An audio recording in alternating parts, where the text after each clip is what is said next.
ካንተ ነው መሳይ የምንጀምረው። ለመጀመሪያ ያህል እንዴት አየው ውይይቱን እንዴት አየኸውና ትክክለኛ ትንታኔ ያለው ነው የትኛው ነበር? እናንተ ትክክል አይደለም ያላችሁት ምን ነበር?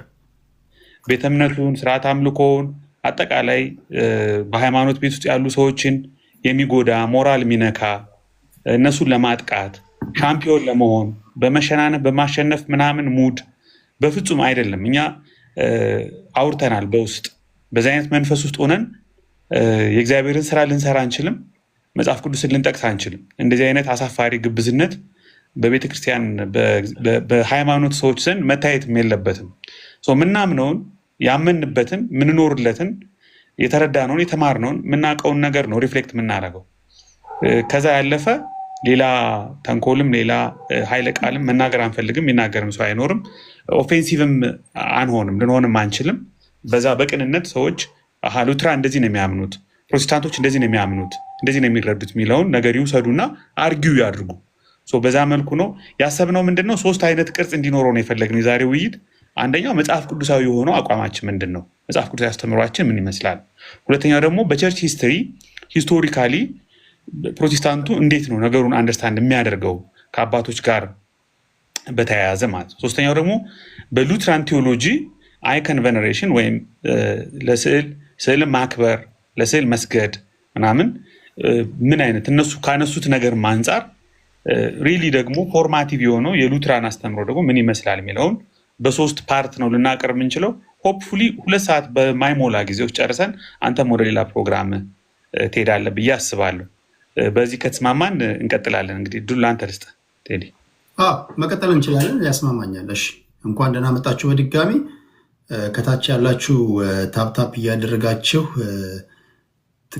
ትጠብቃላችሁ። መጨረሻ ላይ ግን ከሁለቱም ሰምታችሁ ከኢትዮጵያ ኦርቶዶክስ ተዋሕዶ ቤተክርስቲያን በስነ ምግባራቸው የታወቁ እኔ ራሴ ማቃቸውን ማምናቸውን እንዲሁም ደግሞ ከወንጌል አማኞች እንዲሁም ደግሞ አንድም እንደዚሁ መወያየት የሚፈልግ አንድ ትልቅ የእግዚአብሔር ሰው አለ። 3 ሰዎች ወይ 2 አድርገን በተነሱ ሀሳቦች ዙሪያ ላይ የሰከነ የበቃ ውይይት እናደርጋለን። ይሄ ግርግር ምናምን ሳይሆን በመደማመጥ ላይ የተመሰረተ ከመጀመሪያው በአይነትም በይዘትም ለየት ያለ ነው። የመጀመሪያው ውይይት አይደለም። እኔ እንደዚህ አይነት ነገር አይመቸኝም። ለእናንተም ምቾት እንዳልሰጣችሁ አውቃለሁ። ጽድት ያለ ውይይት ግን እንደማደርግ ቃል እገባላችኋለሁ። ከመጀመሪያው በ100 እጥፍ የበለጠ የተረጋጋ ውይይትና መጀመሪያ ግን ሁሉም በየተናጠል ማን ምን እንደሚል እሱን እንስማ፣ እናድመጥ። እናንተም እያደመጣችሁ ጥያቄ የሚፈጥርባችሁ ነገር ካለ መዝግባችሁ ያዙና የዛን ጊዜ ለመወያየት ስትመጡ የምታነሷቸው ይሆናል ማለት ነው። ማን ይጀምር? አማን መጥቷል። ኤቢ አንተው ትቀጥላለህ? አዎ እችላለሁ። አማን ኔትወርክ ጥሩ ነው። መጀመሪያ እኔና አማን መጽሐፍ ቅዱስ ላይ ያለውን አስተምሮ አጠር አድርገን እናቅርብና ከዛ ሌሎች ወንድሞች እህቶች የሚጨምሩበት ካለ ይቀጥላሉ። መነሻ እንዲሆነን ሉትራን ማለት ምን ማለት እንደሆነ ከዛ ጀምራችሁ ብትቀጥሉ ደስ ይለኛል። መድረኩ እናንተ ነው። ኦልራይት እሺ እንደዛ ከሆነ ለጆናታን እድል ስጠው። ሞር ጆናታን እሱ ላይ ቢናገር ደስ ይለኛል። ጆ አጠቃላይ ሉትራኒዝም ሂስቶሪካል የሆነውን ነገርም ኤክስፕሌን ብታደርግ ጥሩ ነው። ቆንጆ ሀሳብ ነው ቴዲ።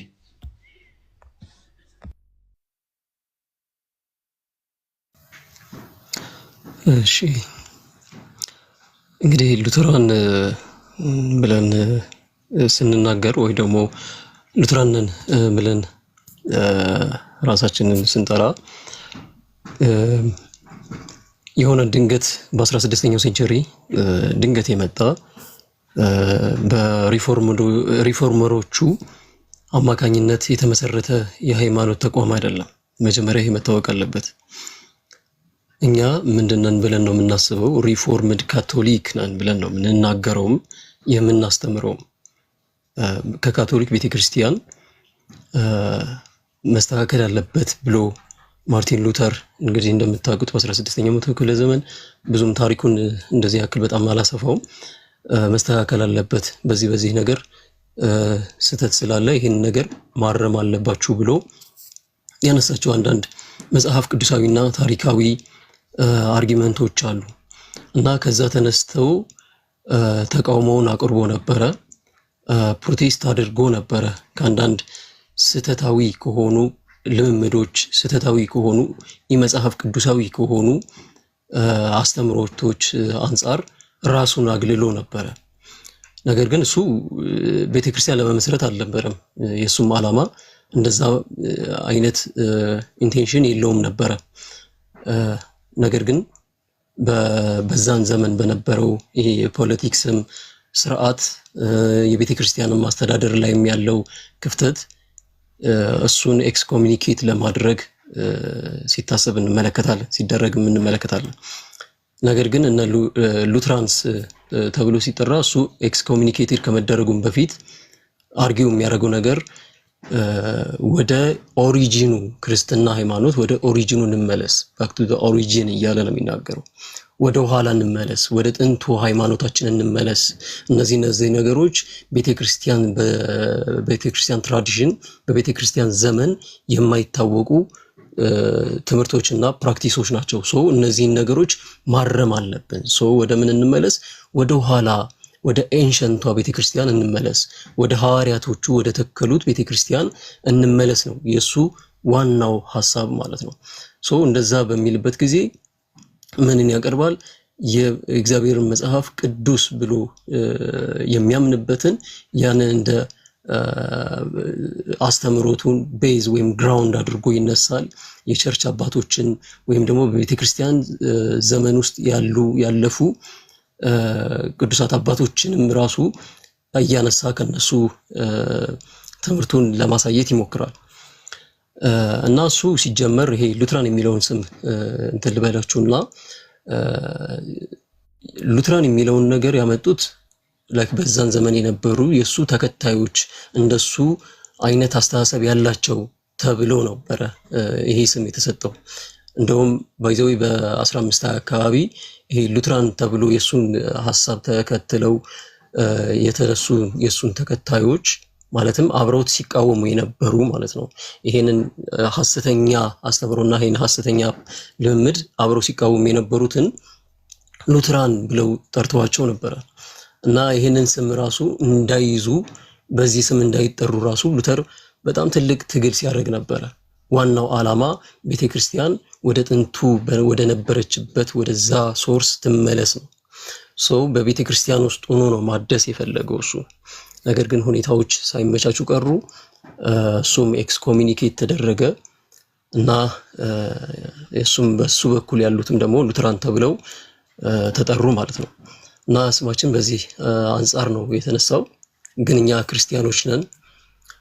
ከየትኛው ከተባለ ደግሞ ሪፎርምድ ካቶሊክ እንደሆን ነው እኛ የምንናገረውም የምናምነውም ታሪክም የሚመሰክርልን ይሄን ነው። ሶ ከዚህ አንጻር ነው የሚታየው። አጠርስ እናደርገው።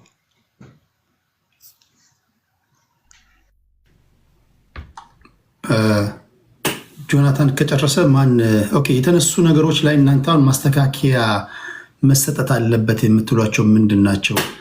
የኢትዮጵያ ኦርቶዶክስ ተዋሕዶ ቤተክርስቲያን መምህራን መጥተዋል፣ ሰምታችኋል። በእርግጠኝነት በደንብ ስለሰማችሁ ነው የመጣችሁትና ከሰማችሁት ትክክል ያልሆነው ወይም ደግሞ በተሳሳተ መንገድ ተናግረውታል የምትሉት የትኛው ነው?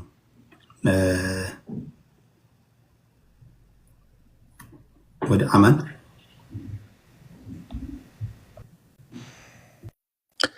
እሺ፣ ይሰማል።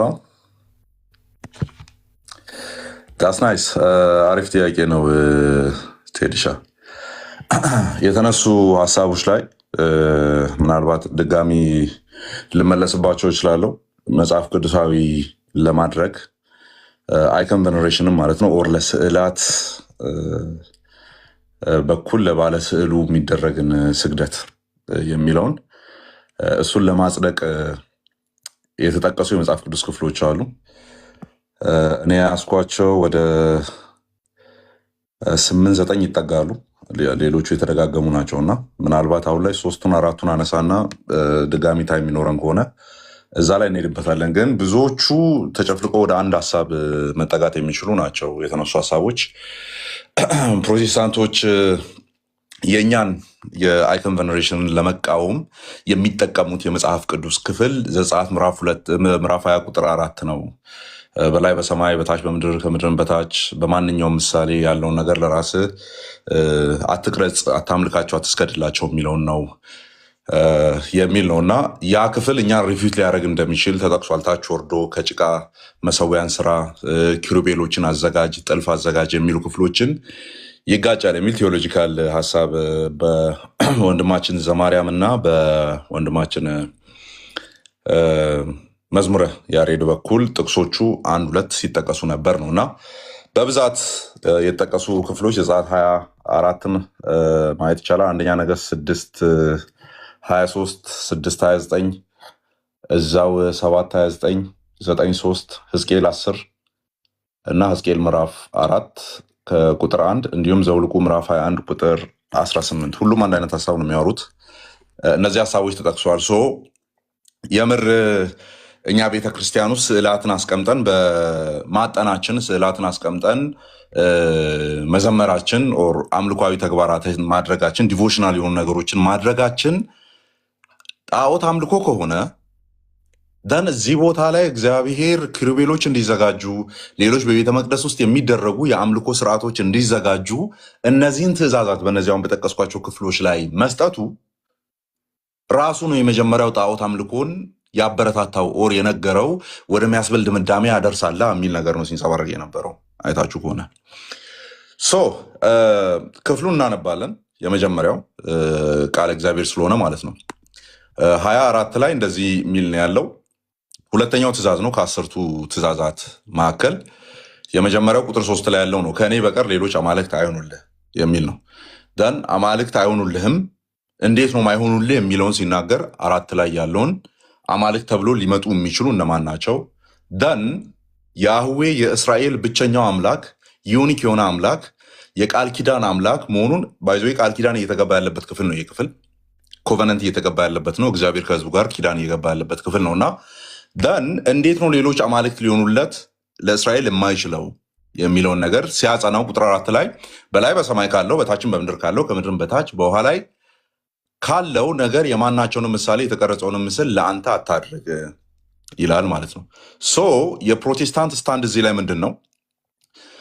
ሚስ ሪፕሬዘንት አድርገውን ስለሚጀምሩ ማለት ነው። አሁን የሚያስቡት እኛ ስዕል ሰዓሊ፣ ስዕላ ስዕል፣ ቅርጽ ቀራጺ፣ ቅርጻ ቅርጽ የሚባል ነገር መስማት እንደማልፈልግና ጆሮአችንን የደፈንን ያክል ነው የሚረዱንና የሚያስቡን።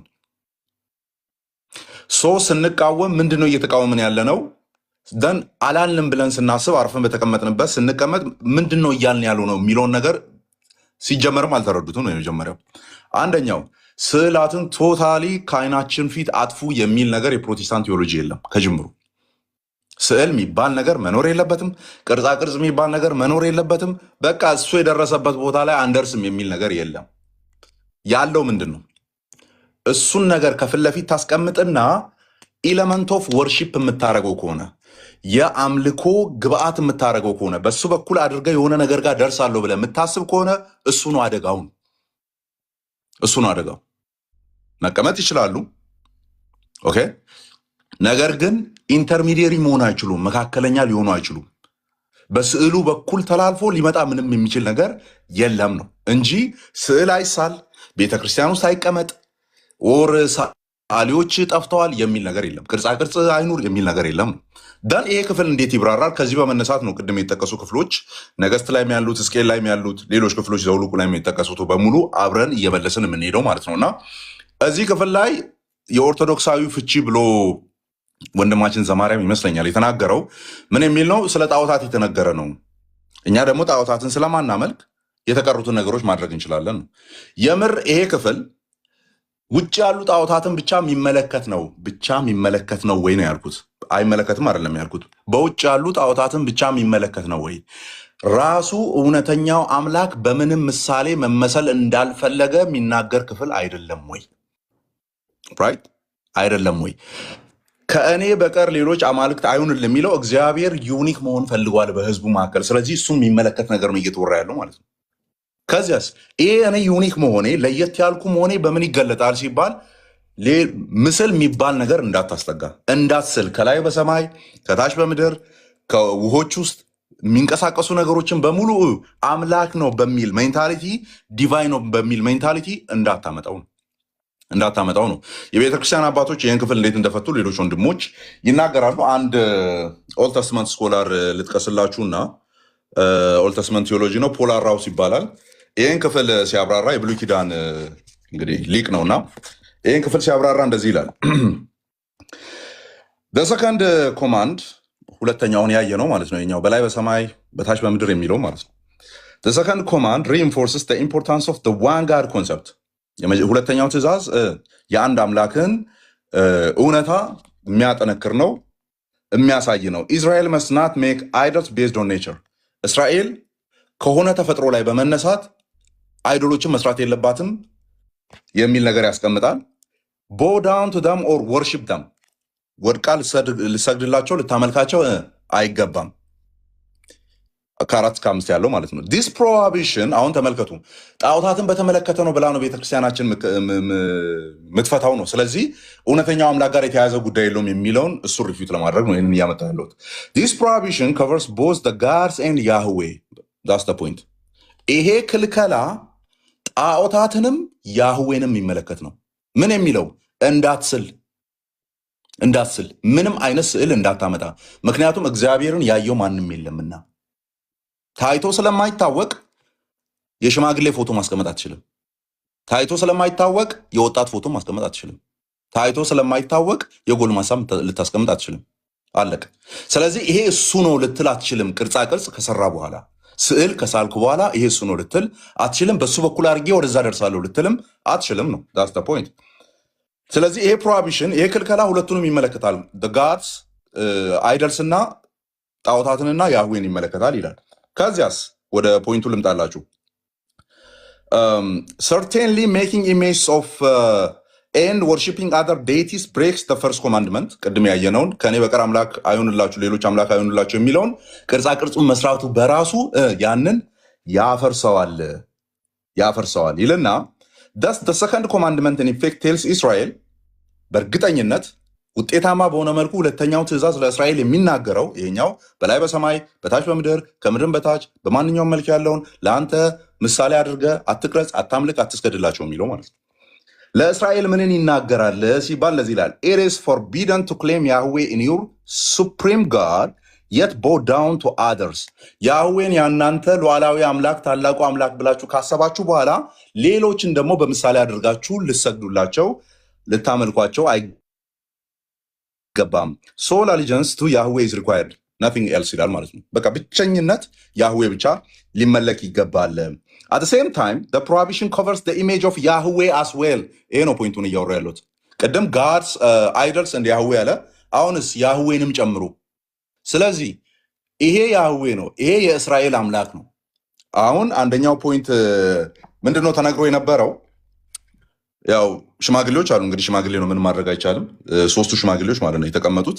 እሱን አንቀበልም። ለማንኛውም ለምንድነው ማንቀበለው ሲባል እንደ ሪጀክሽን የመጣው ምንድነው? በዘመናት የሸመገለው የሚል አለ ዳንኤል 9 ላይ ዳንኤል 7 ላይ በዘመናት ወደ ሸመገለው አመጣ። ከዛ በመነሳት ነው ያንን የሽማግሌ መልክ አስይዘን ቀይ ልብስ አልብሰን 3 አካላትን ያስቀመጥነው። ኦኬ፣ እዛ ጋር በዘመናት የሸመገለው የሚለው በአፈታት ደረጃ ይካሄድ ከተባለ ስለማን እየተወራ ነው ከተባለ ስለ አብ ነው። ታዲያ ሁለቱን ለምን ሽማግሌ መልክ አስያዛችሁ? ምን ወልድም ሽማግሌ መልክ ያለው ነው? አካላቱን ለማሳየት ነው 3 መሆናቸው። ታዲያ ለምንድነው በመልክ እንደዛ ያስቀመጣችሁት? ለምን ያስቀመጣችሁት? ደን እዚህ ክፍል ላይ ያለው ፕሮሂቢሽን ምንድነው? ያህዌንም ሆነ ሌሎችን ምስል ሰርታችሁ ቅርጽ ሰርታችሁ እንዳታመልኩ የሚል ነው። ደን ሁለተኛውን ሪንፎርስ ላድርግና ሌሎች ወንድሞቼ ልስጥ። እግዚአብሔር እዚህ ክፍል ላይ የከለከለውን ነገር የሚጣረስ ነገር ነው ወይ የተናገረው? ስለ ኪሩቤል ስለ ሌሎቹ ቅርጻ ቅርጾች በተበርናክል ውስጥ ወይም በአይሁድ ምኩራብ ውስጥ ለሚደረገው የአምልኮ ስርዓት ይህንን አድርግ፣ ታቦቱ እንደዚህ ቅረጽ፣ ኪሩቤሉን ላይ በግራና በቀኝ አስቀምጥ፣ እንዲሸፍኑ አድርገ ቅረጻቸው አይደለ? እንደዚህ ያለው ነገር ይሄኛውን ይቃወመዋል ወይ ነው። አሁን ፋንዳሜንታሊ ወንድሞቻችን የተሳሳቱት እዚህ ክፍል ላይ እየተነገረ ያለው ከእኔ በቀር ብሎ ያህዌን ሶል አይደንቲቲ ያለው የሚመለክ ብቸኛው አምላክ መሆኑን ክሊር አድርጎ ቁጥር 3 ላይ ከነገረ በኋላ ሌሎችን እንደምስሉ እኔንም መሳል አትችሉም ነው ፖይንቱ። አለቀ። ስለዚህ ኪሩቤል እግዚአብሔር ነው ወይ ነው? ኪሩቤልን ሳሉ ቅረጹ ስላለ ወይም በጠልፍ አስቀምጡ ስላለ ኪሩቤል እግዚአብሔር ነው ወይ? አይደለም። ስለዚህ እግዚአብሔር ምዕራፍ 20 ላይ የተናገረውን ነገር ረስቶ አይደለም ታች ወርዶ ከጭቃ መሰዊያ ስሩ ያለው። ምክንያቱም መሰዊያው እግዚአብሔር አይደለም፣ ኪሩቤሉ እግዚአብሔር አይደለም። ኦኬ፣ ጠልፍ ላይ የሚሰሩት እግዚአብሔር አይደሉም፣ የማጠኛ እቃዎቹ እግዚአብሔር አይደሉም። በአጭሩ ይሄንን አድርግ፣ ይሄንን ስራ ተብሎ የተነገሩት ምን በሚል ዴፊኒሽን ነው እዚህ ቤት ሊነገር የተፈለገው? ይሄው ቅርጻ ቅርጽ እኮ እግዚአብሔር ፈቅዷል። ስለዚህ ሚካኤል ብዬ አንድ ፎቶ ማስቀመጥ እችላለሁ ነው ሲነገር የነበረው። ስለዚህ ገብርኤል ብዬ የሆነ ፎቶ አስቀምጬ እጣን አጥናለሁ፣ ጉዝጓዝ ጎዘጉዛለሁ፣ ጠላ ጠምቃለሁ፣ ፈንዲሻ በትናለሁ፣ ከዛ ጧፌን ይዤ ምን አደርጋለሁ? ጸሎት አደርሳለሁ። ከዛስ በሱ በኩል ተደርጎ ለባለ አካሉ ይደርሳል የሚል እዚህ ክፍል ላይ ቆሞ እንደዚህ አይነት ቴዎሎጂ መመስረት ሲያምር ነው የሚቀረው። ለምን? ክፍሉ ስለማይፈቅድ አይፈቅድም። ስለ ራሱና ደን ሌሎችን እያያችሁ እንደዚህ አይነት ነገር እንዳታደርጉ። እኔንስ ተራራ ላይ በወጣ ጊዜ ሙሴ ምን ብሎት ነበረ? እግዚአብሔር መልክን አላየህምና አይደለ? መልክን አላየም፣ እግዚአብሔርን አይተውታል ይላል። ደን ኤግዛክትሊ ሂዝ ኢሜጅን አላዩትም ነው። ስለዚህ ምን በል? ተጠንቀቅ። ስለዚህ ሙሴ ስዕል ስላለው ብሎ እንኳን ትንሽ ቢወሰወስ መልክ ስላላየ መልክ የሚባል ነገር ማስገባት አይችልም። የኛ ጎረቤቶችስ የሆነ ሽማግሌ ፎቶ ያስቀምጡልናል ማለት ነው። ከዛ እንዴ ምን ላይ ቆማችሁን አርጊው የምታደርጉት? ዳንኤል ምዕራፍ 7 ላይ ሲጀመር ዳንኤል 7 ላይ በዘመናት የሸመገለው የሚለው ጀስቸር ነው ወይ የሚናገረው? የሆነ የሸመገለ ሰውዬ ነው ወይ የሚናገረው? አይደለም። ጥንቱ ማለት ነው። ዘላለማዊው ማለት ነው። ኦኬ ኢተርናል ዋን ማለት ነው ትርጉሙ እንጂ በሆነ ፊዚካል እንትን የሸመገለ ፀጉሩ በዚህ ጋር ወርዶ ሽበት በሽበት የሆነ ፂሙም ፀጉሩም ሽበት የሆነ ማለት አይደለም። ይሄ ማን ያጣዋል? ሕፃን ልጅ አያጣውም እኮ ይህንን እያነበበ ማለት ምን ማለት እንደሆነ። ኦኬ እዛ ክፍል ላይ ሲጀመር ስዕል ሳሉ የሚል ትእዛዝም የለም። እዚኛው ክፍል ላይ ሁለት ነገሮችን አንስቻለሁ። አንደኛ ሌሎች ጣዖታትንም ተመልክተው ስዕል እንዳይስሉ፣ በላይ ያለ ብሎ የሚያስቡ፣ በምድር ላይ ያለ ብሎ የሚያስቡ፣ በውሃ ውስጥ ያለ ብሎ የሚያስቡ ምንም አይነት ስዕል እንዳይስሉ፣ እግዚአብሔርንም በምንም አይነት ምሳሌ እንዳይስሉት፣ እንዳይቀርጹት፣ ደን እንዳያመልኩት፣ ወደዚያ እንዳይንበረከኩ ከልክሏል። አሁን ካውንተር አርጊመንት ቴዲ በጣም የምታስታውስ ከሆነ ካውንተር አርጊመንቱ ምንድን ነው? ኪሩቤሎቹ ታዘዋል፣ ሌሎች ቅርቃጾቹ ታዘዋል፣ እንደዚህ አስቀምጥ ብለዋል፣ ግራና ቀኝ ላይ ብለዋል። ታዲያ እግዚአብሔር ያንን ረስቶ ነው ወይ? አልረሳም። ለምን? ምዕራፍ 20 ቁጥር 4 ላይ ያለው ምን ስለሆነ? የራሱን ኤሴንስ እየተናገረ ስለሆነ። ታዲያ ሌሎች ቦታዎች ላይ ያንን ኤሴንስ የሚጋጭ አንድ ነገር አላወራም እግዚአብሔር። አንድ ነገር ኪሩቤልን ማስቀረጹ እዚህ ቦታ ላይ እኔን የሚመስል ነገር አትሳሉ ከሚለው ጋር እንዴት ይጋጫል ነው? አይጋጭም። ኢትስ ኦል አባውት ኪሩቤል ስለሆነ ማለት ነው። ኦኬ ኪሩቤል ስለሆነ። ሌላው አንድ ፖይንት ምናልባት ሊጨምሩ ወንድሞች ይቀጥላሉ። ዳን ይሄ ታቦቱ ምናምን ተስሎ ለታቦቱ ሰገዱ የሚል ነገር ስላለ ደን ለታቦቱ እንሰግዳለን። ታቦቱ ሲሰገድ ደግሞ ታቦቱ ላይ ኦልሬዲ 2 ኪሩቤሎች አሉ። ስለዚህ አምልኮን የሚቀበሉት ሁለቱ ናቸው። በታቦቱ የተወከለው እግዚአብሔርና ኪሩቤሎቹ ሁለቱ ይቀበላሉ ነው። አሁን የጸጋና የአምልኮ ስግደት የሚሉት አለ። እንግዲህ ሁለት አካላትን ግራና ቀኝ ላይ አስቀምጣችሁ አይደለም እየሰገዳችሁ ያላችሁ። እዛ ክፍል ላይ ቆማችሁ ስገዱ የሚል ነገርም የለም። ፎርዳት ማተር ግን እስቲ ሰገዳችሁ በአንድነት አንድ ስግደት ነው የምታቀርቡት ነው ወይስ ከፋፍላችሁ ነው? እንደዛ የምታደርጉትን ነገር ስለማላቅ ማለት ነው። በአንዴ ነው ወደ ታቦቱና ኪሩቤሉ የተቀመጠበት ላይ የምትሰግዱት። የዛኔ እንዴት ነው በአንድ ፕሮስትሬሽን ውስጥ ግማሽ መንገድ ላይ ለኪሩቤሉ ግማሽ መንገድ ላይ ለታቦቱ እያላችሁ ነው የምትሰግዱት? እንደ ዝቅ እያላችሁ እያለ እስከ ወገብ ያለው ለኪሩቤል ነው፣ በግንባሬ እስክደፋ ያለው ለታቦቱ ነው እያላችሁ ነው የምትሰግዱት። የሌለ ነገር ማይመስል ነገር ልሸውዱን አትችሉም ነው የመጀመሪያው። ደን በዚህ ነገር ላይ ለምሳሌ ሕዝቅኤል ምንድነው መጽሐፈ ነገሥት የተጠቀሰው ላይ እዛው መጽሐፈ ነገሥት ላይ ምዕራፍ 19 ቁጥር 15 ላይ እንደዚህ የሚል ቃል አለ። ሕዝቅያስም ወደ እግዚአብሔር እንዲህ ብሎ ጸለየ። በኪሩቤል ላይ የምትቀመጥ ያንን ለማሳየት ነው። በዚህ ታቦቱ ላይ ኪሩቤሉ ያለው ማለት ነው። በኪሩቤል ላይ የምትቀመጥ የእስራኤል አምላክ አቤቱ አንተ ብቻህን የምድር ነገስታት ሁሉ አምላክ ነህ፣ ሰማይን ምድርን ፈጥረሃልና። ተመልከት፣ አሁን ሕዝቅያስ አምልኮ ሲያቀርብ ዳይሬክሽኑ በታቦቱ በኩል ይሆንና ሙሉ አሊጀንሱን የወሰደው ሙሉ ትኩረቱን የወሰደው ማን ነው? እዚህ ክፍል ላይ የእስራኤልም ልብ እንደዛ ስለሆነ ማለት ነው። እስራኤላውያንም እንደዚያ እንዲያደርጉ ስለተጠየቁ በኪሩቤል ላይ የምትቀመጥ አጠገብህ ኪሩቤል ያለ ሆይ ኪሩቤል የጸጋ ስግደት ይገባዋል፣ አንተ ደግሞ አምላክ ነህና ምናምን የለም። እንደዛ በኪሩቤል ላይ የምትቀመጥ ኪሩቤል ሜንሽን ተደርጓል። ከዛስ የእስራኤል አምላክ አቤቱ አንተ ብቻህን አጠገብህ ኪሩቤል እንዳለ እኮ እናውቃለን። ግን አምልኮው ስግደቱ የሚገባው ለማን ነው? ለኪሩቤል ሳይሆን በኪሩቤል ላይ ለሚቀመጠው ለእስራኤል አምላክ አንተ ብቻህን የምድር ነገስታት ሁሉ አምላክ ነህ፣ ሰማይና ምድርን ፈጥረሃልና ይላል። እችን ምሳሌ ልጨምርና በ30 ሰከንድ ውስጥ ልጨርስ። አይሚን 30 ሰከንድ ስል በሰማያዊ አምልኮ ላይ መጽሐፍ ቅዱሳችን እንደምናውቀው ኪሩቤሎች ዙፋኑን ከበዋል ይላል አይደለ? ኢሳያስ 6 ላይም አለ፣ ሌሎች ክፍሎች ላይም አለ። ኦኬ ኪሩቤሎች የእግዚአብሔርን ዙፋን ከበዋል። ደን ሌሎች የመላእክት ግሩፕ አሉ፣ አምልኮ የሚያቀርቡ ፊታቸውን ሸፍነው ቅዱስ ቅዱስ ቅዱስ እያሉ የሚጮሁ አይደለ? መድረኩን ያናወጡ የተባለው ኢሳያስ 6 ላይ ሌሎች የመላእክት ግሩፖች እግዚአብሔርን ያመልካሉ። ኪሩቤል በእግዚአብሔር ዙፋን አጠገብ ነው ያለውና ሌሎች መላእክት አንድ ላይ፣ ምክንያቱም ታቦቱ ላይ ኪሩቤሉ ስላለ በሰማያዊ ስፍራ ደግሞ የዛ ሪፍሌክሽን ስለሆነ ማለት ነው። በዙፋኑ ዘንድ ኪሩቤሎች ስላሉ ሌሎቹ መላእክት ኪሩቤሉንና እግዚአብሔርን አንድ ላይ ዝቅ ብለው እያመለኩ ያሉት ለፍጥሩና ለፈጣሪ የሚሆን ስግደት ነው ላይኛው ቤት ላይ እየቀረበ ያለው አይሆንም። ሕዝቅያስ ነግሮናል። በኪሩቤል ላይ የሚቀመጥ የእስራኤል ገዢ የሆንክ አንተ ብቻ ልትመለክ ይገባል ብሏልና። ኢቨን እንደዛ የአምልኮ ስርዓቱ ቢሆን እንኳን አምልኮ ብቻውን የሚሄደው አጠገቡ የከበቡትን ፍጡራንን ያማከለ ሳይሆን እግዚአብሔርንና እግዚአብሔርን ያማከለ ብቻ ነው።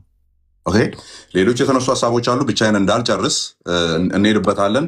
ስለ ካውንስሉ አርማ ያዕቆብ በዘንጉ ጫፍ ላይ ሰገደ፣ ለክርስቶስ መስቀል ጠላቶች ገላትያ ላይ የተነሱ ሀሳቦች በጣም አስቂኝ የሆነ አፈታትን የፈታው አንድምታ ትርጓሜውን አምጥተን ይህንን አስቂኝ ትርጓሜ እንግዲህ ስቀንበት እናልፋለን ማለት ነው። የቤተክርስቲያኒቱን ዶክመንት ይዘን እንዲያሳየን እንሄዳለን። መስቀል ሲባል እንጨት እያሰቡ ስለሆነ ያወሩት፣ ግን ቤተክርስቲያኒቱ አይደለም ብላ በአንድምታ ትርጓሜ ላይ ስላስቀመጠች ማለት ነው። በኔታ ይመጣለው። ድጋሚ ተባረኩ።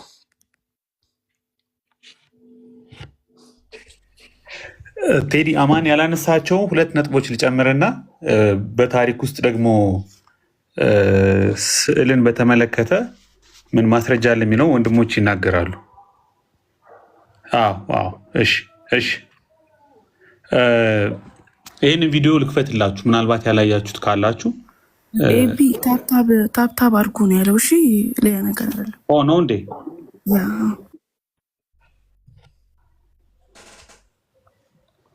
ታብታብ ነው ያለው። ታብታብ አድርጉ። አይ ታብታብ አድርጉ እንዲህ ስል ታብታብ አድርጉ ማለት ነው። ኦኬ አይ ቲንክ ድምፁን ብትሰሙትም በቂ ነው። ግን ቪዲዮ ልክፈትላችሁና የዘማርያም ሲናገር ዘውልቁ 21 ላይ ያለውን አዛዡ ማን ነው? እግዚአብሔር ነው። ብትሰቀል ጥሩ ነው፣ ስቀል። ከዛ ቁጥር 9 ላይ ሙሴም የናሱን እባብ ሰርቶ በዓላማ ላይ ሰቀለ። እባብም የነደፈችው ሰው ሁሉ የናሱን እባብ ባየ ጊዜ ዳነ። አሁን ርዕሳችን ማናቸውም የተቀረጸ ምስል ለአንተ አታድርግ እያለ እባብ ሰርቶ ለምን ተሰቀለ? ይህ የኢየሱስ ክርስቶስ ምሳሌ ነው። ሙሴ በዓላማው ላይ እባብን እንደሰቀለ የሰው ሊሰቀል ይገባዋል ብሎ ይሄ መርገፉ ለማን ነው? አማናዊነቱ ለክርስቶስ መስቀል ነው። አሁን ምሳሌያችን ምንድን ነው? ለምን እግዚአብሔር አምላክ የናሱ እባብ እንዲሰራ አዘዘ? ጣዖት ከሆነ አጭር ቃል። እሺ ወንድማችን ዘማርያም የናሱ እባብ መሰቀሉ ስዕል መጽሐፍ ቅዱሳዊ እንደሆነና እግዚአብሔር የሚጠቀምበት በስዕል በኩል የእግዚአብሔር ማዳን የምንቀበልበት ነገር እንደሆነ የእባቡ መሰቀል የዘውልቁ 21ን አንስቷል። በተመሳሳይ ግን እባቡ መሰቀሉ ዋን ታይም ለአንዴ እግዚአብሔር ታምራዊ በሆነ መንገድ የሚጠቀምበት የማዳኛ መንገድ እንደሆነ እንጂ ስዕልን ማስተማሪያ ሰዎች ስዕል ስለው ቅርጽ ቀርጸው ያንን እያዩ እየሰገዱ እያመለኩ ድነትን እንደሚያገኙ መመሪያ የሚሰጥ ነገር በፍጹም አይደለም።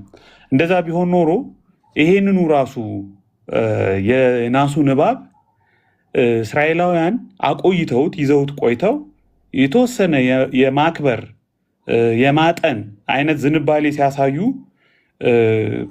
በሕዝቅያስ ዘመን ኤክስትሪምሊ እግዚአብሔር ተቆጥቶ ይህንን ጥቅስ ላንብብላችሁ ምናልባት ይነበባችሁ ከሆነ ሁለተኛ ነገሥት ምዕራፍ 18 ቁጥር 4 ላይ እንደዚህ ይላል። በኮረብታም ያሉትን መስገጃዎችን አስወገደ፣ ሐውልቶችንም ቀለጣጠመ፣ የማምለኪያ ዐፀዶቹን ቆረጠ። የእስራኤልም ልጆች እስከዚህ ዘመን ድረስ ያጥኑለት ነበርና ሙሴ የሰራውን የናሱን እባብ ሰባበረ ይላል። አሁን ቴንደንሲው ይሄ ነው። ያንን ሙሴ የሰራውን የናሱን እባብ የማጠንና ወደ አምልኳዊ ወደ ቬነሬሽን ሲቀይሩት ግን ሕዝቅያስም ጓ አለ፣ እግዚአብሔር ይሄን ነገር እንዲወገድ አዘዘ ማለት ነው። ፕሮብለሙ የናሱ እባብ ተቀርጾ እግዚአብሔር ያንን ለማዳን ምክንያት ለኢየሱስ ምሳሌ መሆኑ ልክ ነው። ዮሐንስ ወንጌል ላይ ተጠቅሷል። እሱ አይደለም ፕሮብለሙ ያንን የቀረጽከውን ነገር የሳልከውን ነገር ወደ ስርዓት አምልኮ አምጥተህ ሊተርጂ ውስጥ አስገብተህ ዊንዶ ኦፍ ሄቨን ነው በዛ በኩል እግዚአብሔርን አገኘዋለሁ ስትል ነው ፕሮብለሙ። አንድ ጊዜ ብዙ ስለሌለን አንድ የምጨምረው አይ ቲንክ አንድ ኢንተርኔቴ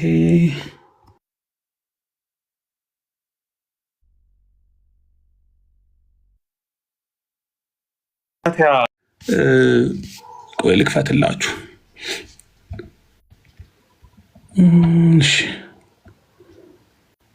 አታስተውሉ የገላትያ ሰዎች ወይ ኢየሱስ ክርስቶስ በፊት ለፊታችሁ እንደተሰቀለ ሆኖ ተስሎ ሳለ እንዳታስተውሉ ማን አዜም አደረገባችሁ ይላል ቅዱስ ጳውሎስ ነው።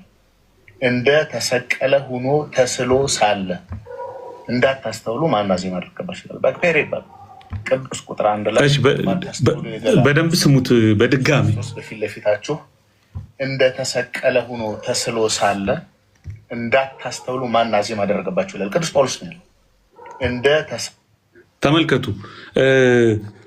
ቀሲስ ኪሮስ እያሉ ያሉት በገላትያ ምዕራፍ 3 ላይ ጳውሎስ ኢየሱስ ክርስቶስ በዓይናችሁ ፊት እንደተሰቀለ ሆኖ ተስሎ ነበር ብሎ ጳውሎስ ለገላትያ ሰዎች ተናግሯል። ስለዚህ ይሄንን ስዕልን የሚመለከት ነገር ነው። ስዕልን ለማስተማር ሰው ቤተክርስቲያን ላይ ስዕል ስሎ ወይም ደግሞ ቤቱ ስዕል ስሎ ለዛ ስዕል ወደዛ ስዕል እንዲጸልይ ወይም ደግሞ ወደዛ ስዕል እንዲያመልክ፣ መዝሙር እንዲዘምር፣ እንዲያጥን፣ ሽቶ እንዲረጭ በዛ በኩል እግዚአብሔርን ወይም ደግሞ ቅዱሳንን ኮሚኒኬት ሊያደርግ እንደሚችል የማስተማሪያ ማስረጃ ነው ብሎ እያቀረበ ነው። ቀጥለው የተናገሩት ስሙ ተስሎ ሳለ እንዳታስተውሉ ማን አዜም አደረገባችሁ በክፔር ይባል ቅዱስ ጳውሎስ ለገላትያ ማለት ነው። በገላትያ ነው። ስለዚህ በዓይናችሁ ፊት ነው ያለው። የገላትያ ሰዎች ክርስቶስ ከተሰቀለ በኋላ ካረገ በኋላ ነው የተሰበኩት፣ ግን ተስሎላቸው ነበር። ሰማችሁ? ተስሎላቸው ነበር። ክርስቶስ ለገላትያ ሰዎች ተስሎላቸው ነበረ። ስለዚህ ያንን ስዕል ነው ያዩት እና ስለዛ ስዕል ነው ጳውሎስ እያስተማረ ያለው ብለው ይናገራሉ። ነገር ግን ይሄ በፍጹም ስህተት መሆኑን ብዙ ጊዜ ስለሌለን ከሁለት ማስረጃዎች ላቅርብላችሁና አንደኛው የራሳቸው የኦርቶዶክሳውያን ሊቃውንት የሐዋርያው የቅዱስ ጳውሎስ መልእክታት ከሮሜ እስከ ገላትያ የሚል መጋቢ ሐዲስ ስቡህ አዳምጤ የሚባሉ የሰሩት የገላትያ ኮሜንተሪ ላይ ይህንን ክፍል እንዴት ብለው ተረጎሙት። ራሳቸው ኦርቶዶክሳውያኑ ጳውሎስ ስዕልን ለመጠቀም ወይም ደግሞ ስዕልን ተጠቅማችሁ ወደ ስዕል ጸልዩ፣ በስዕል በኩል ኮሚኒኬት አድርጉ፣ ስርዓት አምልኮ ፈጽሙ እያለ ነው ወይስ ምን እያለ ነው የሚለውን ችን ክፍል ላንብብላችሁ። የማታስተውሉ የገላትያ ሰዎች ሆይ በዓይናችሁ ፊት ኢየሱስ ክርስቶስ እንደተሰቀለ ሆኖ ተስሎ ነበር፣ መስቀሉን በዓይነ ልቦናችሁ አይታችሁታል፣ በውስጣችሁ ተስሏል ይላል። በውስጣችሁ ተስሏል፣ በዓይነ ልቦናችሁ አይታችሁታል ይልና በአንድምታ ትርጓሜያችን ብሎ ለእውነት እንዳትታዘዙ አዚም ያደረገባችሁ የሚለው ሀሳብ ጋር አብሮ ሊታይ እንደሚችል ይሄ እንግዲህ የሎካል አርጋችሁ ካሰባችሁት ዮሐንስ አፈወርቅ የገላትያ ሆሚሊው ላይ ምን ብሎ እንዳስተማረ ደግሞ ላንብብላችሁ። ዮሐንስ አፈወርቅ ደግሞ እንግዲህ የእነሱ በጣም የሚያከብሩት የሚወዱት አባታቸው ነው። እሱ ደግሞ ገላትያን ይሄን ክፍል እንዴት ነው የተረጎመው? በዓይናችሁ ፊት ኢየሱስ ክርስቶስ እንደተሰቀለ ሆኖ ተስሎ ነበር የሚለውን ቁጥር ነገር ግን በገላትያ አልተሰቀለም በኢየሩሳሌም እንጂ በፊታችሁ ያለበት ምክንያት እምነት በርቀት ያሉ ክስተቶችን ለማየት ያለውን ኃይል ለመግለጽ ነው። ተሰቅሎ አላለም ይልና በእምነት አይን በቦታው ከነበሩ ተመልካቾች በላይ በግልጽ እንዳዩ ሲያመለክት እንደተሰቀለ ሆኖ ተስሎ አለ እንጂ ይላል። ምን ማለት ነው? በእምነት አይን የሚታይ ነገር ነው። በቦታው ያልነበረ ሰው ያንን ነገር በእምነት አይን ሊረዳው በሚችል መልኩ ጳውሎስ ሲያስረዳ ነው። ስለዚህ የቀረቡት ማስረጃዎች በሙሉ በፍጹም መጽሐፍ ቅዱሳዊ መሰረት የሌላቸው ክርክሩን ለማሸነፍ በሚመስል መልኩ ደካማ የሆኑ በፍጹም ከአውዱ ጋርም ኢቭን በቤተክርስቲያን አባቶችም ኢቭን በእነሱ ምሁራንም ዘንድ በጭራሽ ተቀባይነት የሌላቸውን ማስረጃዎች ነው ይዘው የመጡት። አማን አንድ ቀረኝ እያለ 3 ጊዜ እንደተናገረው እኔም አንድ ልጨምርና ሰዓት ለመቆጠብ እንትን እላለሁ። ዘዳግም ምዕራፍ 4 ላይ ከቁጥር 12 ጀምሮ ብታነቡት ብዙ ነገር ታገኙበታላችሁ። ግን ቁጥር 15 ላይ እግዚአብሔር በኮሬብ በእሳት ውስጥ ሆኖ በተናገራችሁ ጊዜ መልክ ከቶ አላያችሁምና እጅግ ተጠንቀቁ ይላል። ዘዳግም ምዕራፍ 4 ቁጥር 15። አሁን እዚህ ጋር አንድ ቬሪ ኢምፖርታንት ፖይንት አለ። በግሪክ አይከን ማለት ነው፣ በቃ ኤኮን ማለት ነው። ኤኮን አይከን ማለት ነው። እዚህም ጋር መልክ የሚለው ቃል ተመሳሳይ ነገር ነው እየተናገረ ያለው። ሴፕቱአጅንቱን ወይም ሰባው ሊቃናትን ብናየው ተመሳሳይ ሀሳቦችን እናገኛለን። እግዚአብሔር በኮሬብ በእሳት ውስጥ ሆኖ በተናገራችሁ ጊዜ መልክ አላያችሁም ሲል ሪቶሪካሊ ምን እያለ ነው? እግዚአብሔርን ለመሳል እንዳትሞክሩ፣ ለመቅረጽ እንዳትሞክሩ። ለምን? በእስራኤል ዘንድ በጥብቅ እግዚአብሔር አጥብቆ ሲያወግዙ የነበረው ነገር የጣዖት አምልኮ ልምድ ነው። ዙሪያውን የከበባቸው ህዝብ በጣዖት አምልኮ የሚፈተን ህዝብ ነው። እስራኤልም ለብዙ ዓመታት ሲፈተን የነበረው ከጣዖት አምልኮ ጋር ተያይዞ ነው። መጨረሻም ለምርኮ የተዳረጉት በጣዖት አምልኮ ፈተናው ስለወደቁ ነው። ከእግዚአብሔር ውጭ ሌሎች አማልክትን ስላስጠጉ ነው። አሁን ይሄ የኦርቶዶክስን እንትን አርጊመንት አይኛ ጣዖት ሌላ ነው፣ ቅድማማ እንዳለው ይሄ ጣዖት የሚመለከት አይደለም፣ እኛ ጣዖታትን አለ ምናምን የስ እናውቃለን። ግን እዚህ ጋር ግን ክሊር የሆነ ዲስቲንክሽን የለም። ይሄኛው ለአሕዛብ ጣዖታት ነው፣ እኛ ግን ለምንፈልጋቸው ቅዱሳን ለምንላቸው ሰዎች ስዕል እየሳልን ቅርጽ እየቀረጽን ኢቭን እግዚአብሔርንም አብንም ወልድንም መንፈስ ቅዱስንም ስዕል እየሳልን ቨነሬት እናረጋለን። እንግዲህ ዲስቲንክሽኑ ቅድም አማን በደንብ አስቀምጦታል። ማለት ኮምፕሊትሊ ይሄ የሪሊጂየስ አርት ወርኮችን ጀነራል የሆኑ የአርት ስራዎችን ለምሳሌ ኢትዮጵያ ውስጥ እንኳን የምናደንቃቸው እንደነ ገብረ ክርስቶስ ደስታ አይነት ድንቅ ሰዓሊያን አሉ። ስቅለትን በደም ብቻ ስሎ በሚገርም ሁኔታ ጥልቅ የሆነ ቴዎሎጂካል ሀሳቦችን ያስተላለፉ። እኔ ቲክቶክ ውስጥ ብትገቡ ዋልታ ቲቪ ላይ የቀረበው ማየት ትችላላችሁ። በጣም የሚገርም ስዕል ነው። ገብረ ክርስቶስ ደስታ የኢየሱስ ክርስቶስ ስቅለት በደም ብቻና በጥቁር ከለር የሰራው። እነ ሊዮናርዶ ዳቪንቺ ላስት ሳፐርን ስለዋል። እና አንድሬ ሩብኔቭ ሆሊ ትሪኒቲን ፔሪኮርስ ስለዋል። ይሄንን የሚቃወም ሰው የለም። ስዕልም ዝም ብሎ ኢንጀነራል የመቃወም ነገር አይደለም። የእኛ ፖይንት ኦፍ ዲፓርቸራችን ምንድን ነው? ቬነሬሽን ነው፣ ወርሽፕ ነው። ያንን ስዕል ስፔሲፊካሊ ከዛ ስዕል ጋር ኮሚኒኬት አድርገ እንደ ዊንዶ ኦፍ ሄቨን ዊንዶ ኦፍ ኮሚኒኬሽን ተጠቅመበት እግዚአብሔርን አገኘዋለሁ ስትል ነው ችግሩ። ያንን ስዕል ስትሰግድለት ነው። ያንን ስዕል ስትስመው ነው። ወደዛ ስዕል ስትጸልይ ነው። ስታጥን፣ ሻማ ስታበራ፣ ሽቶ ስትቀባ ነው። ያ አክቹዋሊ አንተ ጣዖት እያመለክ እንደሆነ ባታስብም ባታምንም፣ ቴንደንሲው ግን ፈተናው ግን እግዚአብሔርን በሌሎች ምስሎች መስለ እግዚአብሔርን በዛ መልኩ ዲፒክት አድርገ ራስህን ኢንቪዚብል የሆነውን ዩኒክ የሆነውን የእግዚአብሔር ባህሪ እግዚአብሔር ራሱ በባህሪው የማይታይ አምላክ ነው። የሚያመልኩትን በእውነትና በመንፈስ እንዲያመልኩት ነው የሚፈልገው እንጂ በተለየ ሁኔታ የሆነ ፒክቸር፣ የሆነ ኢሜጅ፣ የሆነ ስታቲዩ ስካልፕቸር አስቀምጠህ ወደዛ ስካልፕቸር ሄደህ እንድትጸልይና በዛ በኩል ያንን ቅዱስ ወይም እግዚአብሔርን አገኘዋለሁ ብለህ እንድትሞክር በፍጹም መጽሐፍ ቅዱሳዊ ትእዛዝ አይደለም። ሌሎች ሀሳቦችን በኋላ ጊዜ ካገኘን እንጨምራለን። አይ ቲንክ ወደነ ቃሌ እንሂድና ሂስቶሪካል የሆነው ነገር እነሱ ካቀረቡ በኋላ ጆናታንና አኪ ደግሞ እነ ኤርሚ የሉትራንንም ሂስቶሪካል ያለውን ነገርም ይናገራሉ። መጽሐፍ ቅዱሳዊ የሆነው ነገር ላይ የምትጨምሩት ነገር ካለም ወንድሞች ትችላላችሁ።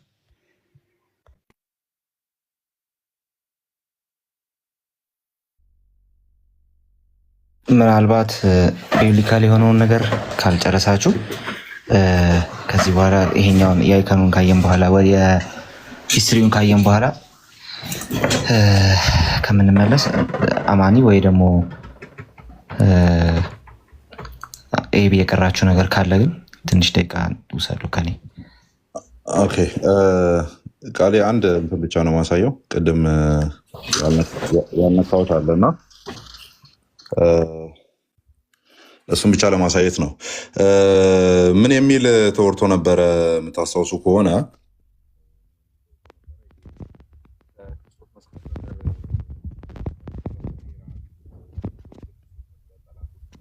የሚሉ ቁጥሮች መስቀል ቅርጽ ያለው መስቀል እየተወራ ያለው የሚል ነበረ ዘማርያም ህዝቡን ሲሰብክ የነበረው የምታስታውሱ ከሆነ አንደኛው ገላትያ ላይ ያለው ነው፣ 6:14 ላይ ያለው ነው።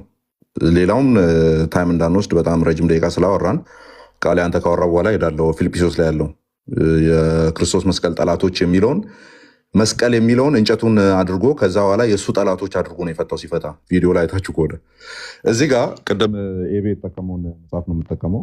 የሐዋርያ ቅዱስ ጳውሎስ መልእክት ከሮሜ እስከ ገላትያ ትርጓሜ ማብራሪያ ክፍል 1 ነው። አዘጋጅ መጋቢ አዲስ ስቡ አዳምጤ ነው። ድምፅ ታፍኗል። አማን ኦኬ፣ እንትኑ ማይክሮፎኑን ይዤ ነው ሶሪ። እና መጋቢ አዲስ ስቡ አዳምጤ ነው። የሰዋስወ ብርሃን ቅዱስ ጳውሎስ መንፈሳዊ ኮሌጅ አዲስ ኪዳን ትርጓሜ መምህር የ2014 ነው። እሺ ዳን ገላትያ 6:14 ሲፈቱ እንደዚህ አስቀምጠዋል። ይሄ ነው 6:14 የጌታችን የኢየሱስ ክርስቶስ መስቀል በቀር ሌላ ትምክህት ከኔ ይራቅ የሚለውን ዘማርያም ከእንጨቱ ፎከስ አድርጎ እንጨቱ ላይ ነው ሊያወራ የፈለገው ራይት፣ ምስለ መስቀሉ እያለ ማለት ነው። ዳን ምን ይላል እዚህ ጋር? እዚህ አዲስ ኪዳን መምህር የሆነው ከጌታችን ከኢየሱስ ክርስቶስ መስቀል በቀር ሌላ ትምክህት ከኔ ይራቅ ቁጥር 14 ላይ ስለ ኢየሱስ ክርስቶስ በሚቀበለው መከራ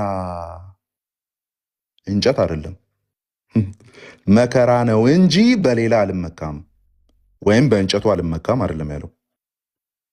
አያችሁ፣ ስለ ኢየሱስ ክርስቶስ በሚቀበለው መከራ ነው እንጂ በሌላ አልመካም፣ ነገር ግን የሚመካ በእግዚአብሔር ይመካ። ይሄ ክፍል የሚፈታው አንደኛ ቆሮንቶስ ምዕራፍ 1 ቁጥር 30፣ ኤርምያስ 9:23፣ አንደኛ ቆሮንቶስ 2:2 እንዲል። ስለዚህ ይህን ክፍል የምታብራራው ስለ እንጨት በማውራት ስለ ግማደ መስቀል ስለ ሌላ ነገር በማውራት ሳይሆን ስለ ክርስቶስ በምትቀበለው መከራ አድርገ በመፍታት ነው። አስቂኙን ደግሞ በኋላ እንመጣበታለን። የመስቀሉ ጠላቶች ሆነው ተነስተዋል የሚለውን እንግዲህ ከእንጨት ጋር እያይዞ ነበር እሱም የፈታው። የመዝሙርን እመጣላችኋለሁ በኋላ። ቃል ይቀጥል።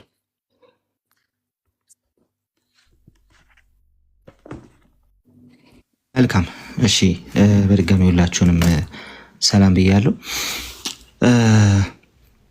ዛሬ በምናነሳው ሀሳብ ውስጥ የመጀመሪያው ትልቁ ጥያቄ እኛ ፕሮቴስታንቶች ለምንድን ነው በአይከን ቬነሬሽን ማናምነው የሚል ነገር ነው። ምናልባትም የራሴንም ስናገር ሌሎችም እዚህ ያሉትን ወገኖች ሀሳብ እንደሚጋሩት ይሄን ሀሳብ ስለማስብ ማለት ነው፣ ስለማውቅ።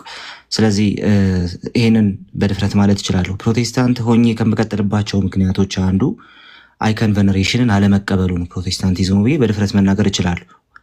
እሱ ብቻ ነው አላልኩም። አንዱ ግን አይከን ቬነሬሽንን አለመቀበሉ ወይም ደግሞ ለስዕላት የሚደረግ ስግደትን አለመቀበሉ እኔም ፕሮቴስታንት ሆኜ እንድቀጥል ያደርገኛል። ምክንያቱም ለስዕላት የሚደረግ ስግደት ሙሉ በሙሉ ክርስቲያናዊ አይደለም ብለን ስለምናምን ማለት ነው። መጽሐፍ ቅዱሳዊ የሆነ ግራውንድ አለው ወይ ከተባለ መጽሐፍ ቅዱሳዊ የሆነ ግራውንድ የለውም። እሱን አሁን ወንድሞች አንስተውታል።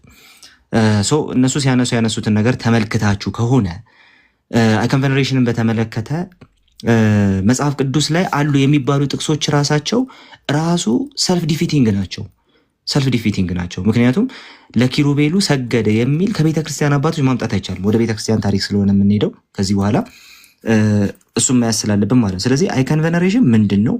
ከዛስ አይከን ራሱ ደግሞ ምንድን ነው የሚለውን ነገር አብረን ደግሞ አያይዘን ማየት ስላለብን እሱን ሁላ አያይዤ ነው የሚሄደው ማለት ነው። ስለዚህ ስለ አይከን ስናወራ በቤተ ክርስቲያን ከጥንት ዘመናት ጀምሮ የአሳ አይከኖችን በአሳ ስዕል ሲግባቡ ስለነበር ማለት ነው። ከዛ ዘመናት ደግሞ በሄዱ ቁጥር መስቀል ደግሞ ኦፊሻል ምልክታቸው ሲሆን ታያላችሁ። ምናልባት በስደት በነበሩበት ዘመን የነበሩ አይከኖችን ብትመለከቱ በኋላ ላይ ትንሽ ለማየት እንሞክራለን። እንትን ታገኛላችሁ ራሱ የሆነ ሰው ሲጠመቅ ምናምን ታገኛላችሁ ምናምን። ስለዚህ ምንድነው ትምህርት የሚያስተላልፉበት እንደዚሁም ደግሞ ከትምህርቱም ባለፈ ደግሞ ሲምፕሊ የሆነ እነሱ የሚዋቡበት የሆነ ለነሱ የኮድ መግባቢያ የሆነ ነገር ጭምር እንደሆነ እንመለከታለን። ስለዚህ አንድ መማማሪያቸው ነው፣ ትምህርት ያስተላልፉበታል። ዛሬ በፕሮቴስታንቱ ቸርች ይደረጋል። ሁለተኛ ደግሞ ታሪካቸውን የሚመለከቱበትም ነው፣ ደግሞ መግባቢያቸውም ጭምር ነው። ለምሳሌ እንትኖቻቸውን ስትመለከቱ የአሳ ስዕሎቻቸውን ወይም ደግሞ የአሳ ቅርጾቻቸውን ስትመለከቱ አሳውን አቁሞ ሊሰግዱለት አይደለም ያን የሚያደርጉት። ታዲያ ምንድን ነው ያንን የሚያደርጉበት ምክንያት? ሲምፕሊ አንዱ ክርስቲያን ከሌላው የሚግባባበት ስለሆነ ነው፣ በዛ ስደት ዘመን ማለት ነው። ስለዚህ እነዛን ማየት ትችላላችሁ ማለት ነው። ከዛ በተረፈ ለስዕላት የሚደረግ ስግደትን ለማግኘት ምናልባትም ከ6ኛ 7ኛው ክፍለ ዘመን ጀምሮ በተለይ ደግሞ ከ7ኛው ክፍለ ዘመን ጀምሮ ያሉ ሰነዶችን ማየት ግዴታ ሊሆንባቸው ይችላል። ይሄ የምታወራው ሁሉ ማስረጃ አለው? አዎ። በቤተ ክርስቲያን ታሪክ ምን ያህል ግራውንድ አለው? ይህንን የምናነሳው በአጠቃላይ ጀስት እንደተነሱት ክሌሞች ስለሆነ ለነዛ ክሌሞችን ምላሽ እየሰጠን ነው የምንሄደው ማለት ነው። ስለዚህማ በቤተ ክርስቲያን ታሪክ ምንም ግራውንድ የለውም ብለን እንነሳለን። ምክንያቱም ቤተክርስቲያን ታሪኳ የሚጀምረው ከ7-8ኛው ክፍለ ዘመን ሳይሆን ከመጀመሪያው ክፍለ ዘመን ስለሆነ ማለት ነው። ስለዚህ እዚህ ላይ በጣም ሲሪየስ እንሆናለን። መጀመሪያው ክፍለ ዘመን ላይ አልነበረም፣ ሁለተኛ ክፍለ ዘመን ላይ አልነበረም፣ 3ኛው ክፍለ ዘመን ላይ አልነበረም፣ 4ኛው ክፍለ ዘመንም ላይ አልነበረም። የሚያስደንቀው ነገር ግን እዛ ክፍለ ዘመን ላይ አሉ የሚባሉና የሚቀርቡ ነገሮች በሙሉ በኋላ ላይ ያሳያቸዋለሁ ፎርጀሪ የመሆናቸው ጉዳይ ነው። የቤተክርስቲያን አባቶች እነዚህን ምስሎችን ስዕል ምናምን በተመለከተ ምንድን ነበረ ሀሳቢያቸው የሚለውን ነገር ትንሽ እንመለከታለን ማለት ነው። ለማንኛውም ግን መጀመሪያ እስቲ ካታኮምብ ግራፊቲዎችን ዝም ብለን ለመመልከት እንሞክር። እንደው ምንድን ነበረ እንትን ሲያደርጉ የነበረው?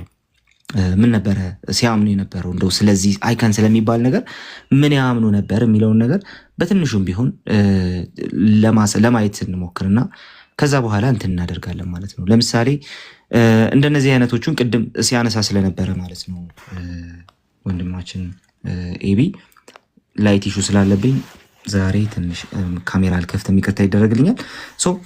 ወደፊት ማለቴ ነው፣ ወደ ራሴ ፊት ማለቴ ነው። እንግዲህ እንደነዚህ አይነት እንትኖችን እንደነዚህ አይነት አይከኖችን ይጠቀሙ ነበረ። አሁን አስቡት አንድ ክርስቲያን በዛ የስደት ዘመን ማለት ነው ለዚህ ለተሳለ አሳ ሲሰግድ ማለት ነው በጭራሽ የሚሆን ነገር አይደለም። በቃ አጠቃቀማቸው እነዚህን አይከኖች በመስራት ነበረ። ቅድም ሲያነሳላችሁ ነበር ኢክቱስ ማለት ይሄ ነው። ኢክቱስ ማለት አሳ ማለት ነው ራሱ ማለት ነው። እዚህ ጋር የምትመለከቱት የግሪኩ ቴክስት ኢየሱስ ክርስቶስ ቴዎሂዮስ የሚል ሀሳብ አለው ማለት። ስለዚህ ኢየሱስ ክርስቶስ የእግዚአብሔር ልጅ የሚለውን ሀሳብ ይዛችሁ አዳኝ የሚል ሶቴር ማለት አዳኝ ማለት ነው። እነዚህን ይዛችሁ ሲምፕሊ አሳው ለምንድን ነው የሚጠቅመው፣ ምንድን ነው የሚያስተላልፈው መልእክት የሚለውን ነገር በቀላሉ ለዛ ዘመን እንትን ማድረግ ትችላላችሁ። ለዛ ዘመን መመልከት ትችላላችሁ። በዛ ዘመን ያለውን አጠቃቀም መመልከት ትችላላችሁ። ለምሳሌ እዚህ ጋር ክርስቶስ ነው የሚለው ክርስቶስ ማለት ነው። ከዛ እዚህ ጋር ዶቭ ታያላችሁ። እንደነዚህ አይነት ነገሮችን ይጠቀሙ ነበረ። አይከንን ይጠቀሙ ነበረ። ኤርሊ ቸርች ላይ በጣም ኤርሊስት ታይምስ ላይ አይከን ይጠቀሙ ነበረ ስንል ከእንደዚህ አይነቱ አስፔክት አንጻር ነው አይከን ይጠቀሙ ነበር የምንለው ማለት ነው። ኦኬ። ስለዚህ እርግብ አስቀምጦ ለእርግብ የሚሰግድ ማንም አልነበረም። የቅዱሳን ስዕሎች አብርሃም፣ ጳውሎስ፣ እስጢፋኖስ ምናምን ብለው ጭራሽ አታገኟቸውም። እሱን ለማግኘት በጭራሽ ነው የማትችሉት። ወደ በኋላ ላይ አይከን ቬነሬሽንን በተመለከተ እንደ ዶግማ የያዙ ካቶሊካውያን እንኳን እነዛ ምሁራን ምን ይላሉ የሚለውን ነገር ደግሞ አብረን የምናየው ነገር ይሆናል። ኦኬ፣ እሱን አብረን የምናየው ይሆናል። ማንኛውም ግን ኤርሊ ቸርች ላይ ያሉ ስዕሎች እነዚህ ናቸው። ወደ በኋላ ላይ ደግሞ እንትን እንመለከታለን። ከዚህ ከሐዋርያ ቅብብሎሽ አንጻር ደግሞ የምንመለከተው ነገር ይኖራል። ስለሱ የተነሳ ነገር ስላለ ማለት ነው። ሉክ እርግብ አለ።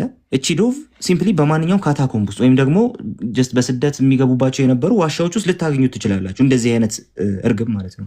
እንደዚህ አይነት አሳ በዚህ መልኩ ተዋቅሮ እንደዚህ ኢክቲስ ብሎ ኢየሱስ ክርስቶስ ቴዎሂዮስ ሶቴር ኢየሱስ ክርስቶስ የእግዚአብሔር ልጅ አዳኝ በእንደዚህ አይነት መንገድ የተዋቀረ አሳ ልታገኙ ትችላላችሁ። ይሄን አሳ ሲሰግዱለት ግን አታዩ። ቸርች ሂስትሪ ላይ የቤተክርስቲያን ታሪክ ላይ አይከን ሂስትሪው ራሱ ከምን ተጀመረ ብትሉ ከአሳ ከእንደዚህ አይነቱ አይከን ነው የተጀመረው። የትኛውም ክርስቲያን አሳ ስለው ግን ለአሳ ሲሰግድ አትመለከቱትም። አሳውን ግን መልእክት መለዋወጫ ነው ለሱ፣ መማማሪያ ጭምር ነው ለሱ። ስለዚህ ይጠቀሟል። ሊጠቀሙ ይችላል። ነገር ግን በዛ መንገድ እነሱ ወገኖቻችን በሚሉት መንገድ እንትን ሲያደርጉት ሲሰግዱለት አትመለከቱም ማለት ነው። ዶቭ ልታዩ ትችላላችሁ፣ ሲሰግዱለት አትመለከቱም። የውሃ ጥምቀት የሚወስድ ሰው ልታዩ ትችላላችሁ፣ ሲሰግዱለት አትመለከቱም። መግባቢያቸውና ማስተማሪያቸው ብቻ ነው የሚለውን ነገር እንድትይዙ ስለፈለግኩ ነው ይህንን ማነሳው ማለት ነው። ስለዚህ ቀጥሎ ግን አንድ የተነሳ ሀሳብ አለ። እኛ ለምንድነው ማናምነው ሲባል አይከን ቬነሬሽን ወይም ለስዕላት የሚደረግ ስግደትን የማናምነው ፕሮቴስታንቶች ስለሆንን ነው።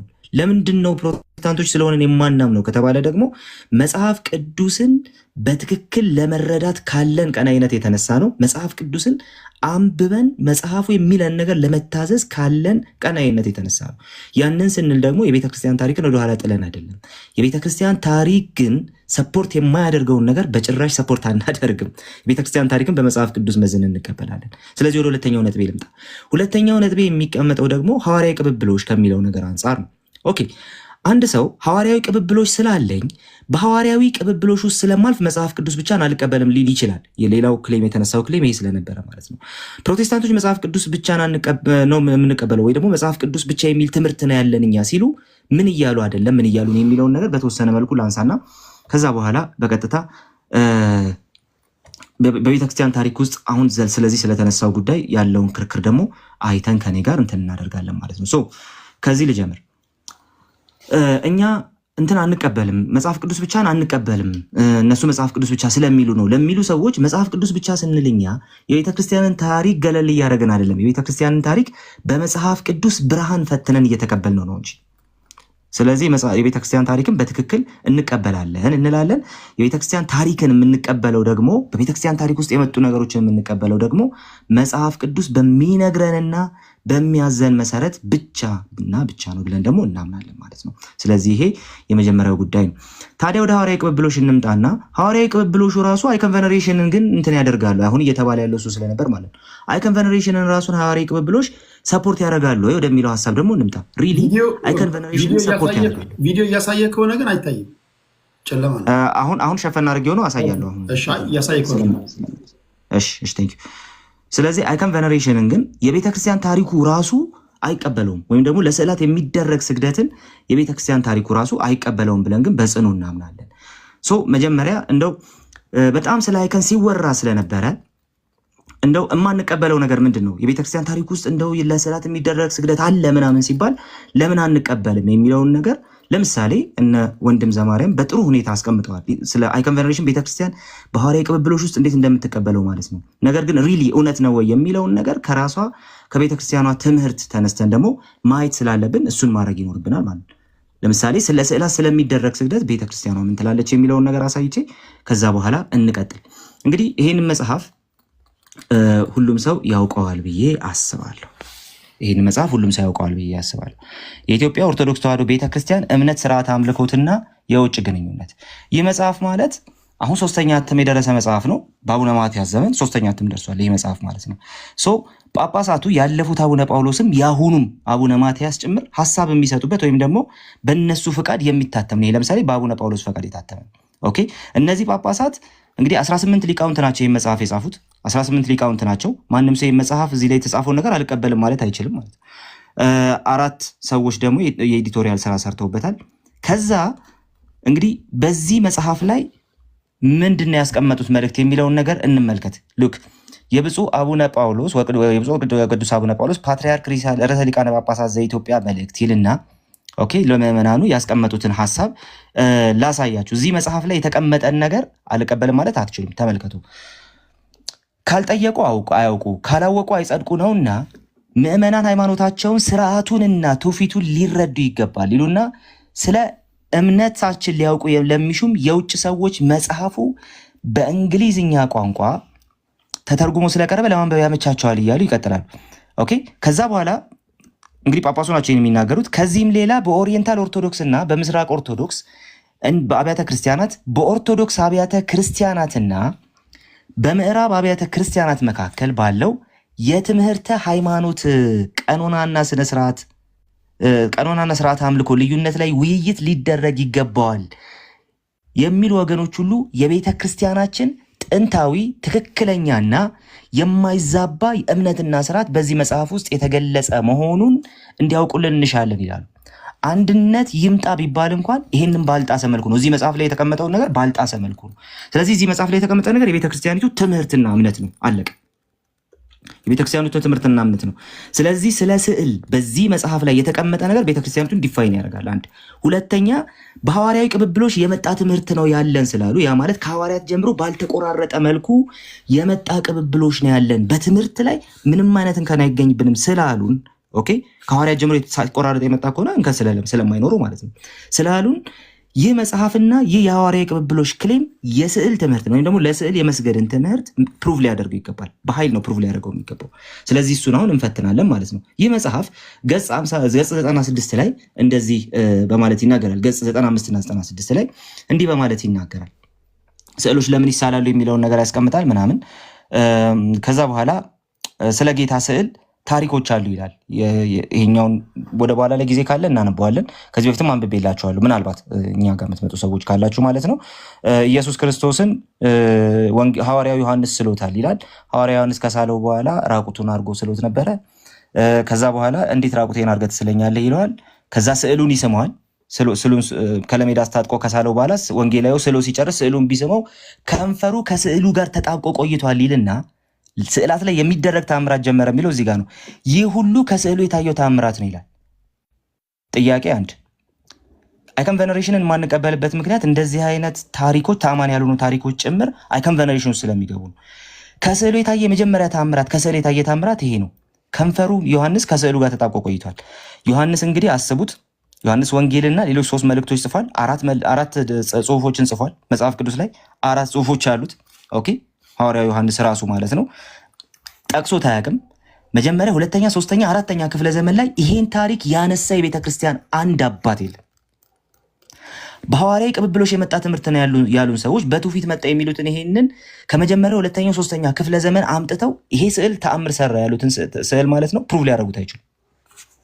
በስዕላት ተአምር ተደረገ የሚሉ ነገሮች በሙሉ 9፣ 10፣ 11ኛ ክፍለ ዘመን ላይ ያሉ ተአምራት የተባሉ ነገሮች ናቸው። ስለዚህ አይከን ቬነሬሽንን ሰፖርት ሊያደርጉ የሚችሉ በተለይ በሐዋርያዊ ቅብብሎች አስፔክት ውስጥ አይከን ቬነሬሽንን ሰፖርት የሚያደርጉ አይደሉም። ለማንኛውም ግን እንቀጥል። እኔ የፈለግኩት እሱን ስላልሆነ ማለት ነው። ተመልከቱ፣ ይህን እንድታይ የፈለግኩት በስዕል ፊት ቆሞ መጸለይ፣ በደንብ አንብቡት። በስዕል ፊት ቆሞ መጸለይ ከባለ ስዕሉ ረድኤትን በረከትን መለመን መማጠን ነው። ለስዕል የጸጋ ስግደትን መስገድ፣ ስዕልን መሳለም በስዕሉ አማካይነት ለስዕሉ ባለቤት ክብርንና ፍቅርን ለመግለጥ ነው አለ። አይታችሁታል። በስዕል ፊት ቆሞ መጸለይ ከባለ ስዕሉ ረድኤትና በረከትን መለመን መማጸን ነው። ሌላ እሱ ብቻ አይደለም፣ ለስዕል የጸጋ ስግደት ራሱ መስገድ አለባችሁ ይላል። ቀጥሎ ግን የሚያመጣው ቦልድ ክሌም አለ። ከመቼ ጀምሮ የነበረ ነው አላችሁ? ለስዕል የጸጋ ስግደት መስገድ፣ ስዕል መሳለም ምናምን። ይኸውም አለ የቤተ ክርስቲያን ሕልውና ከታወቀበት ጊዜ ጀምሮ የነበረ ጥንታዊ ትውፊት ነው አለ። አሁን የምንፈልገው አንድ ነገር አለ። እሱ ምንድን ነው? በሐዋርያዊ ቅብብሎች ነው የመጣው ብለዋል ትምህርታቸውን። አንድ ሁለተኛ እመኑ እያሉ ያሉት ይህን ስለሆነ ማለት ነው። ሁለተኛ የቤተ ክርስቲያን ሕልውና ከታወቀበት ጊዜ ጀምሮ ጋይስ፣ መቼ ነው የቤተ ክርስቲያን ሕልውና የታወቀው? ለእናንተ ትቼዋለሁ። የዛሬ 2000 ዓመት ይሄ ትምህርት ነበር እያሉ ነው ያሉት ባጭሩ። ኦኬ የዛሬ 2000 ዓመት ይሄ ትምህርት አለ እያሉ ነው። በቤተ ክርስቲያናችን ስርዓት ለተሳሉና በጸሎት ለከበሩ የጌታ የእመቤታችን የቅዱሳን መላእክት ጻድቃንና ሰማዕታት ስዕሎች የጸጋ የአክብሮት ስግደት አስተብርኮና አድንኖ ማቅረብ እንደሚገባ ቤተ ክርስቲያናችን ታምናለች፣ ታስተምራለች ብለው መልክዓ ስዕል የተሰኘን ገድላት መከራከሪያ አይደሉም ይሉናል። ተአምራት እንደነዚህ አይነት ነገሮች መከራከሪያ አይደሉም ይሉናል። ለቤተ ክርስቲያኑ ኦፊሻል ትምህርት የማይዛባ እምነት ላሉት ትምህርት ማስረጃ የሚጠቅሱት መልክዓ ስዕል ነው። መልክዓ ስዕል ነው የሚጠቀሰው፣ መከራከሪያ አይደለም። እዚሁ ቤት ዲቤት ላይ ይሄ ነገር እንደነዚህ አይነት ነገሮች መከራከሪያ አይደሉም ተብለናል። እዚህ ግን መልክዓ ስዕል ይጠቀሳል፣ ኦፊሻል የቤተ ክርስቲያኒቱ ዶክመንት ላይ ማለት ነው። ኦኬ ስለዚህ መልክዓ ስዕል የተጠቀሰው ለምንድን ነው? በስዕልሽ ፊት እሰግዳለሁ ወለስዕለ ወልድኪ ይገኒ ለልጅሽም በልጅሽም ስዕል ፊት ማርያም ድንግል ማርያም ማዶን የአዶናይ እናት ማርያም በስዕልሽ ፊት እሰግዳለሁ የሚለው መልክዓ ስዕል ላይ ተቀምጧል። እንደ ማስረጃ የቀረበው እንግዲህ ኦኬ ስለዚህ ቤተክርስቲያን ሕልውና ከታወቀበት ጊዜ ጀምሮ የነበረ ነው ስለተባለ እኛ ይዘን የምንመጣው ሙግት እንደ ፕሮቴስታንት ይሄ ነው። ኖ አይደለም። የቤተክርስቲያን ሕልውና ከታወቀበት ጊዜ ጀምሮ አይከን ቬነሬሽን አልነበረም። የብሉይ ኪዳኑን ለስዕል የተባሉ ጥቅሶችን ወንድሞቼ ኦልሬዲ አንስተዋቸዋል። ስለዚህ እዚህ ውስጥ አንገባ። ስለዚህ እኔ ቀጥታ በቤተክርስቲያን ታሪክ ውስጥ ምን ይታወቅ እንደነበረ ደግሞ ላሳይ። በቤተክርስቲያን ታሪክ ውስጥ ኢሜጆችን በተመለከተ ፌር የሆነ የኢሜጅ አጠቃቀሙ የአይከን አጠቃቀምን ሰጀስት ያደረጉ ሰዎች አሉ። አት ሴም ታይም ሙሉ በሙሉ አይከን የሚባል ነገር ሙሉ በሙሉ ሪጀክት ያደረጉ ሰዎች አሉ። በቤተክርስቲያን ስዕል የሚባል ነገር ሙሉ በሙሉ ሪጀክት ያደረጉ ሰዎች አሉ። ምን ብያቸዋለሁ? በቤተክርስቲያን ታሪክ አስቀድሞ 3ኛ 4ኛ ክፍለ ዘመን ላይ ብትመጡ አይከን በተመለከተ ሲምፕሊ በቃ አይከን ለመማማሪያነት የተጠቀደም እንዳልኳችሁ ማለት ነው። ሲምፕሊ ካታኮምብ ውስጥ እንደተገኙ አይነት አይከኖች ለመማማሪያነት መልእክት ማስተላለፊያ አሳ የሚስሉት ሊሰግዱለታል፣ ለአሳው አይሰግዱም። ኦኬ ሶ አይከኑን ግን መማማሪያ ሊያደርጉት በዛ ደረጃ ፌር ዩዜጅ የተጠቀሙ ሰዎች አሉ። ሁለተኛ ደግሞ በጭራሽ ስዕል የሚባል በቤተክርስቲያን አያስፈልግም ያሉ ደግሞ የ4ኛው ክፍለ ዘመን አባቶች ጭምራሉ። ነገር ግን ለስዕል ስግደት ይገባል ያለ የቤተክርስቲያን አባት መጀመሪያ 2ኛ 3ኛ 4ኛ ክፍለ ዘመን ላይ በተአምር አታገኙ። ለስዕል መስገድን በተመለከተ በዶግማ ደረጃ ቤተክርስቲያን የተቀበለችው የካቶሊክ ቤተክርስቲያን የተቀበለችው ኢስተርን ኦርቶዶክስ እንደዚሁም ኦሪየንታል ኦርቶዶክስ 7ኛውን ካውንስል እንዴት እንደው አባቶቻችን እንደተባለ ባልገባኝ መልኩ ሲጀመር 7ኛው ካውንስል የኦሪየንታል ዶግማ የሚሰራበት ኢንፋሊብል ካውንስል ራሱ አይደለም። ነገር ግን ኢስተርን እና ካቶሊክ ቸርቾች በ8ኛው ክፍለ ዘመን 787 ላይ ነው እንደ ዶግማ የተቀበሉት። ኦኬ እንደ ዶግማ ከክርክር በኋላ ከአይኮኖክላስቲክ ክርክር በኋላ ማለት ነው። እሱን ወደ በኋላ እመጣበታለሁ፣ በሱ ጨርሳለሁ። ለማንኛውም ግን አጌንስት ሴልሰስ ላይ ያለ አንድ ሀሳብ ላንሳላችሁ። አጌንስት ሴልሰስ ይሄ የአጌንስት ሴልሰስ ሀሳብ ነው። ኦኬ ወይም ደግሞ ከፍ አድርጌ ላሳያችሁና እንድታዩት በደንብ ማለት ነው። ኮንትራ ሴልሰም ቡክ 7 ይላል። አጌንስት ሴልሰስ ኮንትራ ሴልሰም ቡክ 7 ይላል። አርጌንስ ማለት 3ኛ ክፍለ ዘመን ነው። እሺ የአርጌንስን ስራ ነው አሁን እዚህ ጋር የምናሳያችሁ። ከራሳቸው አይከን ቬኔሬሽንን እንደ እንትን ከሚጠቀሙ እንደ ዶግማ ከሚያዩ ሰዎች ነው ይሄንን እንትን የምናደርገው ይሄንን የምንወስደው ማለት ነው። ስለዚህ እንግዲህ አጌንስት ሴልሰስ እዚህ ሴክሽን 41 ላይ ወይም ደግሞ ቻፕተር 41 ላይ ሴልሰስ አንድ ነገር ይከሳል። ሴልሰስ እንግዲህ ሲምፕሊ ክርስቲያን ያልነበረ ፔጋን የሆነ ክርስቲያኖችን የሚከስሰው ነው። ክርስቲያኖቹ በፊታቸው የተሳለ ወይም ደግሞ ቅርጽ የሚሰግዱለት ነገር የላቸውም የሚል ክርክር አለው ሴልሰስ። በጣም ብዙ የቤተክርስቲያን አባቶች ማምጣት እንችላለን። ጆና ነክቶት ያልፋል ብዬ አምናለሁ። ስለዚህ ሴልሰስ በዚህ በአጌንስት ሴልሰስ ለሴልሰስ በሚጽፈው ሴልሰስን ተቃውሞ በሚጽፈው ደብዳቤው ላይ አንድ ነገር ይናገራል። ስለዚህ ተመልከቱት ምን እንደሚል ሴልሰስን በተመለከተ አርጌንስ ምን እንደሚል ሂ የሚለው ሴልሰስን ነው። ሂ ሪፈርስ ቱ አስ ኦኬ ማን ሴልሰስ ማለት ነው። አንድ ነገር ያሳየናል። ቱ ዲቫይንሊ ኢንስፓየርድ ፖኤትስ አስ ሂ ኮልስ ዘም ቱ ዋይዝ ሜን ኤንድ ፊሎሶፈርስ ዊዛውት ሜንሽኒንግ ዴር ኔምስ አለ። ስማቸውን ሳይጠቅስ ፈላስፎች እና በጣም ጥበበኞች የሚላቸውን የራሱን ሰዎች ይጠቅሳል አለ። ይሄ ፔጋን ሰው ማለት ነው። በቃ አረማዊ የሆነ ሰው ነው ሴልሰስ ማለት። አርጌንስ ይሄ ሰው እነዚህን ፊሎሶፈር ሲጠቅሳቸውና አለ ከዛስ ሶ ዳት አፍተር ፕሮሚሲንግ ቱ ፖይንት አውት ዶስ ሁ ሹድ ጋይድ አስ እኛን ጋይድ ሊያደርጉን የሚችሉ ሂ ሲምፕሊ ብሎ የሚጠቅሳቸው ማለት ነው ሃንድስ ኦቨር ጀነራል ዌይ ቱ ዲቫይንሊ ኢንስፓየርድ ፖኤትስ ዋይዝ ሜን ኤንድ ፊሎሶፈርስ ኢፍ he had specified their names in particular we should have felt ourselves ተረጉምላቸዋለሁ መጨረሻ ላይ bound to show him that he wished to give us as guides men who were blinded to the truth ለእውነት የታወሩ ሰዎችን ነው ጋይድ ያርጓቸው ብሎ የሚነግረን ፈላስፎቹ ማለት ነው የግሪክ ፈላስፎችን and who must therefore lead us into error እያለ ይናገራል። ኦኬ ስለዚህ እንዳላረዝምባችሁ ምን ይላል እነ ሆሜርን ከዛ በኋላ ደግሞ እነ ኢምቤዶሲስን እነ ፓርሚንዴስን ምናምን ይጠቅስና ሆሜር ራሱን ይጠቅስና ኤንድ ሄስኖይድ አር ደ ፐርሰንስ አለ። እነዚህን ፈላስፎች ነው የሚለው ሴልሰስ ነው አርጌንስ የሚለው ሁም ሂ ሚንስ ባይ ኢንስፓየርድ ፖኤትስ ይቅርታ ያላቸው ገጣሚያን ያላቸው እነዚህን ፈላስፎች ነው አለና ከዛ እንደዚህ አለ ሌት ኤኒዋን ሾው ሃው ዶስ ሁ ፎሎ ዴር ጋይዳንስ የነዚህን ጋይዳንስ የነዚህን ሰዎች አመራር የሚከተል ሰው አለ walking a better way እስቲ ያሳየን or lead images a more excellent life than those who being taught in the school of Jesus Christ አለ። ባጭሩ እያለ ያለው ይሄ ነው። እነዚህ ኢንስፓየርድ ብሎ የሚጠራቸውን እነዚህን በቃ መልካም ሰዎች እና በጣም ጠቢባን ብሎ የሚጠራቸውን ሰዎች ሴልሰስ የተባለው ፔጋን ሰው ማለት ነው እስቲ ያምጣቸውና እነሱ ትምህርት ቤት የተማሩ ሰዎች በኢየሱስ ክርስቶስ ትምህርት ቤት ከተማሩ ሰዎች የተሻለ ህይወት እየኖሩ እንደሆነ ያሳየን ይላል። ከዛ በኋላ ሉክ who being taught in the school of Jesus Christ አለ በኢየሱስ ክርስቶስ ትምህርት ቤት የተማሩ አለና በኢየሱስ ክርስቶስ ትምህርት ቤት የተማሩ ምን ያደርጋሉ አለ have rejected ይሄን ሪጀክት ያደርጋሉ አለ all images and statues and even all Jewish superstition አለ የትኛውንም ኢሜጅ ምስልና ሐውልት ሪጀክት የሚያደርጉ እነዚህ ክርስቲያኖች ፊት ያምጣቸውና የነዚህን ፈላስፎች ተማሪዎች እስቲ ያቆማቸውና ለዕልናቸውን ያሳያል። ሶ the moral is አርጌንስ እየተናገረ ያለው በኢየሱስ ክርስቶስ ትምህርት ቤት የተማሩ የሚላቸው ሰዎች ምንድናቸው አለ የሚቀልመውን ቦታ ተመልከቱት። የጂዊሽ ሱፐርስቲሽንን የሚንቁ ናቸው፣ የሚክዱ ናቸው፣ የማይቀበሉ ናቸው አለ። የትኛውንም ኢሜጅ እና ስታቹ እያንዳንዱን ኢሜጅ እና ስታቹ የተባለን ነገር ሪጀክት የሚያደርጉ ናቸው። ኦኬ አይታችኋል። በኢየሱስ ክርስቶስ ትምህርት ቤት የተማረ ማን ነው ብትሉት ለስዕል የሚሰጥ በታምር አይላችሁም፣ በታምር አይላችሁም። ማ አርጌንስ። እንቀጥል። ይሄን ላሳይና ከዛ በኋላ ወደ ሌላው ሐሳብ ሄዳለሁ ማለት ነው። ይሄ ሰው ደግሞ ላሳያችሁ። ይሄ ሰው ማለት ደግሞ ሌተር 51 የማን ነው? ኦኬ እያያችሁና ሌተር 51 ማለት እየተጻፈ ያለው ማለት ነው። እየተጻፈ ያለው ኤጲፋኒዮስ ሰላሚስ ነው። ኤጲፋኒዮስ ሰላሚስ ማለት ሳይፕረስ ውስጥ የነበረ ሰው ነው። ቆጵሮስ ውስጥ የነበረ ሰው ነው። ኤጲፋኒዮስ ሰላሚስ የአራተኛው ክፍለ ዘመን በጣም አሪዮሳውያኑን በመዋጋት በጣም ኃይለኛ የሆነ አስተዋጽኦ የሚያደርግ ሰው ነበር ኤጲፋኒዮስ ሰላሚስ ማለት። ስለዚህ ኤጲፋኒዮስ ሰላሚስ ሌተር 51 ላይ የተናገረውን በጻፈው ደብዳቤ ላይ የተናገረውን ነገር ነው የሚያሳየው።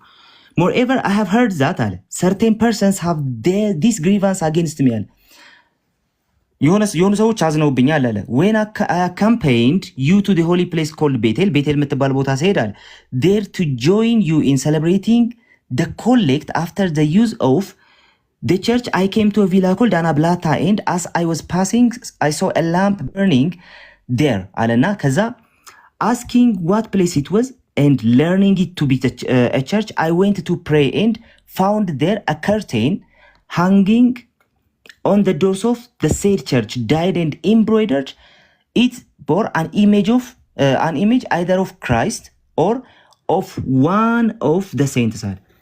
አሁን የሚለውን ተመልከቱ። ወደ ቤቴል በመጣው ጊዜ አናብላታ ወደምትባል ቦታ መጣውና ጠየቅኩኝ አለ። ምን ጠየቅኩ አለ? ቦታው ምን እንደሆነ ጠየቅኩ። ስጠይቅ ቸርች ነው አሉኝ። ቤተክርስቲያን ነው ብዬ ስገባ ቤተክርስቲያን ነው ስላሉኝ ስገባ መጋረጃ አየሁ። ያ መጋረጃ የኢየሱስ ይሁን የሌላ ቅዱስ አሁን የማላስታውሰው ፊት ተጠልፎበት ነበር አለ። ኢሜጅ ነበረው አለ። ያ ኢሜጅ መጋረጃው ላይ ያለው ጥልፍ አለ የኢየሱስ ክርስቶስ እንደዚሁም ወይ ካልሆነ ደግሞ የአንድ ቅዱስ ምስል ነው የሚሆነው አለ። I do not rightly remember አላስታውሰውም አሁን አለ የማን እንደሆነ የኢየሱስ ወይ የአንድ ቅዱስ ነው የሚሆነው አለ።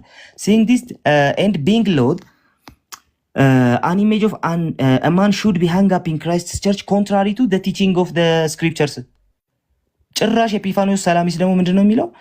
ጭራሹኑ ከመጽሐፍ ቅዱስ አስተምሮ ውጪ በሆነ መንገድ የሰው ምስል የያዘ መጋረጃ ስላየሁኝ እኔ ተበሳጨው እያለ ነው ያለው። በቤተ ክርስቲያን አሁን የሚሰገድላቸውን ስዕሎች አይደለም መጋረጃ ላይ የተጠለፈ ምስል ሲያይ ይበሳጫል ኤጲፋኒዮስ ሰላሚስ። በጣም ትልቅ አባት ኦኬ ትልቅ አባት። ከዛስ እንደዚህ ይላል I told it asunder and advised the custodians of the place to use it as a winding sheet for some poor personal ለደሃ ሰው መግነዝ እንዲሆን በቃ አውርጄ ቀደድኩትና ሰጠዋቸው። በዚህ ምክንያት ከፋቸው ይላል።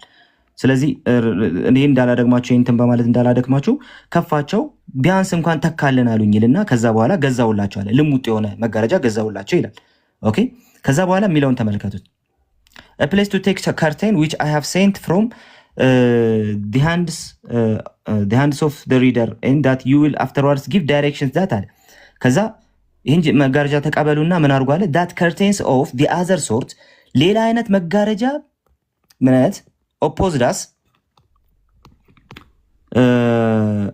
they are to our religion ለሃይማኖታችን ተቃራኒ የሆነ ሌላ መጋረጃ እንዳያደርጉ ንገራቸዋልና shall not be hung up in any church of Christ በየትኛውም የክርስቶስ ቤተክርስቲያን የማይፈቀዱ አይነት ልክ ያልሆኑ አይነት መጋረጃዎች እንዳይደረጉ መከልከል አለበት። የኢየሱስ የራሱ ፊት የያዘ ምስል ቢሆን ነው እንዳታደርገው። man of your ከዛ እንደዚህ a man of your uprightness should be careful to remove an occasion of offense unworthy alike of the church of Christ and of those Christians who are committed to your charge ያለ ይነግረዋል ማለት ነው። በጭራሽ መደረግ የሌለባቸው ነገሮች ናቸው። ምንድነው መደረግ የሌለበት? የሰው ምስል ያለው የየትኛውም ቅዱስ ይሁን የየትኛውም የኢየሱስ ክርስቶስ እንኳን ቢሆን ምስል ያለበት ጨርቅ መጋረጃ እንዳታረጋል። ይሄ ከመጽሐፍ ቅዱስ ትምህርት ውጪ ነው፣ ከቤተ ክርስቲያን ትምህርት ውጪ ነው።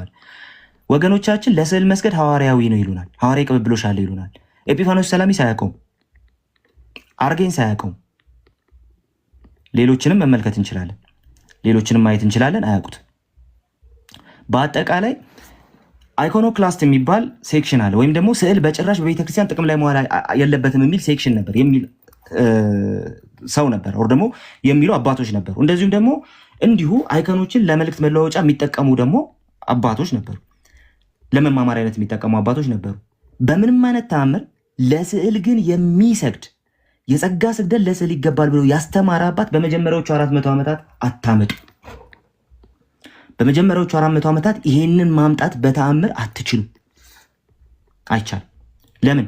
ለስዕል የጸጋ ስግደት ይገባል ብሎ በነዛ ዓመታት ውስጥ ያስተማረ ሰው የለም። ሐዋርያዊ ቅብብሎሽ የሚጀምረው ወገኖች 6ና 7ኛ ክፍለ ዘመን አለ። ሐዋርያዊ ቅብብሎሽን ክሌም ካረጋችሁ ክሌም ያደረገ ሰው ከሐዋርያቱ ዘመን የሚመዘዝ ትምህርት ማምጣት አለበት የለም። የቤተክርስቲያን አባቶች አሁን ባነበብኩላችሁ 3ኛውና 4ኛው ክፍለ ዘመን ላይ ባሉ ዘመናት እንኳን ይህንን ትምህርት በተአምር አያውቁትም፣ በተአምር አያውቁ። ስለዚህ እኛ ምን እንላለን? አይከን ቬነሬሽን ወይም ደግሞ ለስዕላት የሚደረግ የጸጋ ስግደት ተብሎ አሁን ቅድም በቤተክርስቲያን ትምህርት ላይ ያሳየኋችሁ ትምህርት በጭራሽ በቤተክርስቲያን ታሪክ ውስጥ አልነበረም እንል። ታዲያ መች ተጀመረ ካላችሁ በተለይ በዶግማ መልኩ ሲባል የነበረው በ8ኛ ክፍለ ዘመን እንደሆነ እናውቃለን። ይህንን መጽሐፍ ላሳያችሁ። ይሄ መጽሐፍ ማለት በካቶሊክ ስኮላር የተጻፈ መጽሐፍ ነው። ይሄ መጽሐፍ ማለት በካቶሊክ ስኮላር የተጻፈ መጽሐፍ ነው። ዲ አክትስ ኦፍ ዘ ሰከንድ ካውንስል ኦፍ ናይሲያ ይላል። ሪቻርድ ፕራይስን ሰርች አድርጉት። ሪቻርድ ፕራይስ ማለት ካቶሊክ ስኮላር ነው። ይሄ ማለት ሁለተኛው የኒቂያ ካውንስል 8ኛው ክፍለ ዘመን ላይ የነበረ ሁለተኛው የኒቂያ ካውንስል። ስለዚህ ሰብስቦ ያስቀመጠው እዚህ ላይ ምንድነው? እዛ ካውንስል ላይ የተባሉና የተደረጉ ነገሮችን በሙሉ በዚህ መጽሐፍ ሰብስቦ አስቀምጧል ሪቻርድ ፕራይስ። ይሄ 7ኛው ካውንስል ወይም ደግሞ 8ኛው ክፍለ ዘመን ላይ የተደረገ ካውንስል ማለት ለስዕል መስገድ እንደ ዶግማ የጸደቀበት ካውንስል ነው። ስለዚህ የዛን ካውንስል እዛ ካውንስል ላይ የተከሰቱ ነገሮችን ሰብስቦ እዚህ ላይ አስቀምጦልናል። ለማንኛውም ግን ላሳያችሁ፣ አንዳንድ ነገሮችን ላሳያችሁ፣ ከየገጹ ያነሳዋቸውን ነገሮች ላሳያችሁ። ይህ መጽሐፍ ግን አንብቡት። ለምሳሌ የግሪክ አባቶች ኢሜጅ ላይ ምን ይሉ ነበር ይላል። ይሄ ሰው ፕሮቴስታንት አይደለም። አይከን ቬነሬሽን ላይ ከኦርቶዶክስ ወገኖቻችን በበለጠ መልኩ 7ኛውን ካውንስል በመቀበሉ እንደ ዶግማ አይከን ቬነሬሽንን የሚቀበል ሰው ነው ይሄን የጻፈው። ስለዚህ ታማኒ ምንጭ ነው ማለት ነው። ለማንኛውም እንቀጥል። the Greek fathers on image ይላል። የግሪክ አባቶች ኢሜጅ ላይ ያላቸው አቋም despite the claim that images had a venerable place in the church from the beginning ከመጀመሪያ ጀምሮ በቤተ ክርስቲያን ኢሜጆች ወይም ደግሞ ምስሎች የሚከበር ቦታ እንዳላቸው ቢነገርም no attempt was made at Nicaea በዚህ የኒቂያ ጉባኤ ስለዚህ ባለፈው አባቶቻችን የሰሩት ጉባኤ የተባለው ባይዘው እስልምና ይቀድመዋል በእድሜ ይሄን ጉባኤ እስልምና ይቀድመዋል። ኦኬ ከእስልምና መነሳት በኋላ የመጣ ነው። ለማንኛውም ግን እንቀጥል። ሉክ ስዕላት በቤተክርስቲያን የተከበረ ቦታ ቢኖራቸውም ማለት በቤተክርስቲያን from the very beginning no attempt was made at Nicaea to prove by direct citation from the painting and veneration of images went back before the 4th century አለ። ከአራተኛው ክፍለ ዘመን በኋላ የሚመጣ 1ኛ ክፍለ ዘመን ላይ የሚመጣ ምንም አይነት ቴክስት አለ አልተጠቀሰም በዛ ካውንስል ላይ አለ። አባቶቻችን የሰሩት መንፈስ ቅዱስ የመራው የተባለው ካውንስል ላይ አሁን ተመልከቱ። መንፈስ ቅዱስ የመራው ካውንስል ነው። ኦኬ አይደል? አባቶቻችን ሲባል ስለነበር ማለት ነው። መንፈስ ቅዱስ በመራው በዛ ካውንስል ላይ አለ ከ4ኛው ክፍለ ዘመን የቀደመ ምንም አይነት ዶክመንት አልተጠቀሰም ለስዕላት መስገድን በተመለከተ እሱን የሚደግፍ ከ4ኛው ክፍለ ዘመን የቀደመ ምንም እንትን አልተጠቀሰም ማለት ኢቭን 4ኛው ክፍለ ዘመን ላይ ምንድነው የመጣው የሚለውን ነገር ደግሞ እናያለን። ምን ተጠቀሰ? the acts include no iconophile text ለስዕላት መስገድን የሚደግፉ ሰዎች እንትን የሚደግፍ ምንም አይነት ቴክስት አልቀረበም አለና earlier than አለ ከመቼ የሚቀድም 4th century the acts include earlier than አትናቴዎስ አለ ከአትናቴዎስ የሚቀድም ምንም አይነት ቴክስት አልቀረበም አለ። አትናቴዎስ 4ኛ ክፍለ ዘመን ላይ ያለ አባት ነው። ለአትናቴዎስ የቀረበው ምንድነው በኋላ እናያለን። ከአትናቴዎስ ግን የሚቀድም ምንም አይነት ዶክመንት አልቀረበም። ሐዋርያዊ ቅብብሎሽ ያለው ትምህርት ከሆነ ከአትናቴዎስ የሚቀድም ከሐዋርያቱ የሚመዘዝ ሁለተኛ ክፍለ ዘመን ላይ የሚመዘዝ ሶስተኛ ክፍለ ዘመን ላይ የሚመዘዝ አንድም ማስረጃ አልቀረበም። እዛ ካውንስል ላይ ምንድን ነው የቀረበው? ሉክ 681 ላይ ከቁስጥንጥንያ ጋር የተገናኙ ዶክመንቶች 680 እና 681 ላይ ኦኬ፣ ሰባተኛ ክፍለ ዘመን ላይ የነበሩ ዶክመንቶች ቀርበዋል ማለት ነው እንጂ ጭራሽ በምንም አይነት ሁኔታ ምን አልተደረገም ማለት ነው። ይሄኛውም በኋላ በደንብ አሳያችኋለሁ።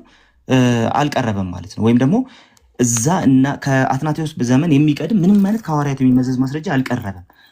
ከመንገድ ነው የጀመረው ማለት ነው። ከመሃል መንገድ ነው የጀመረው እያለን ያለው። ለማንኛውም ግን እንቀጥል። ታዲያ ምን ይላችኋል?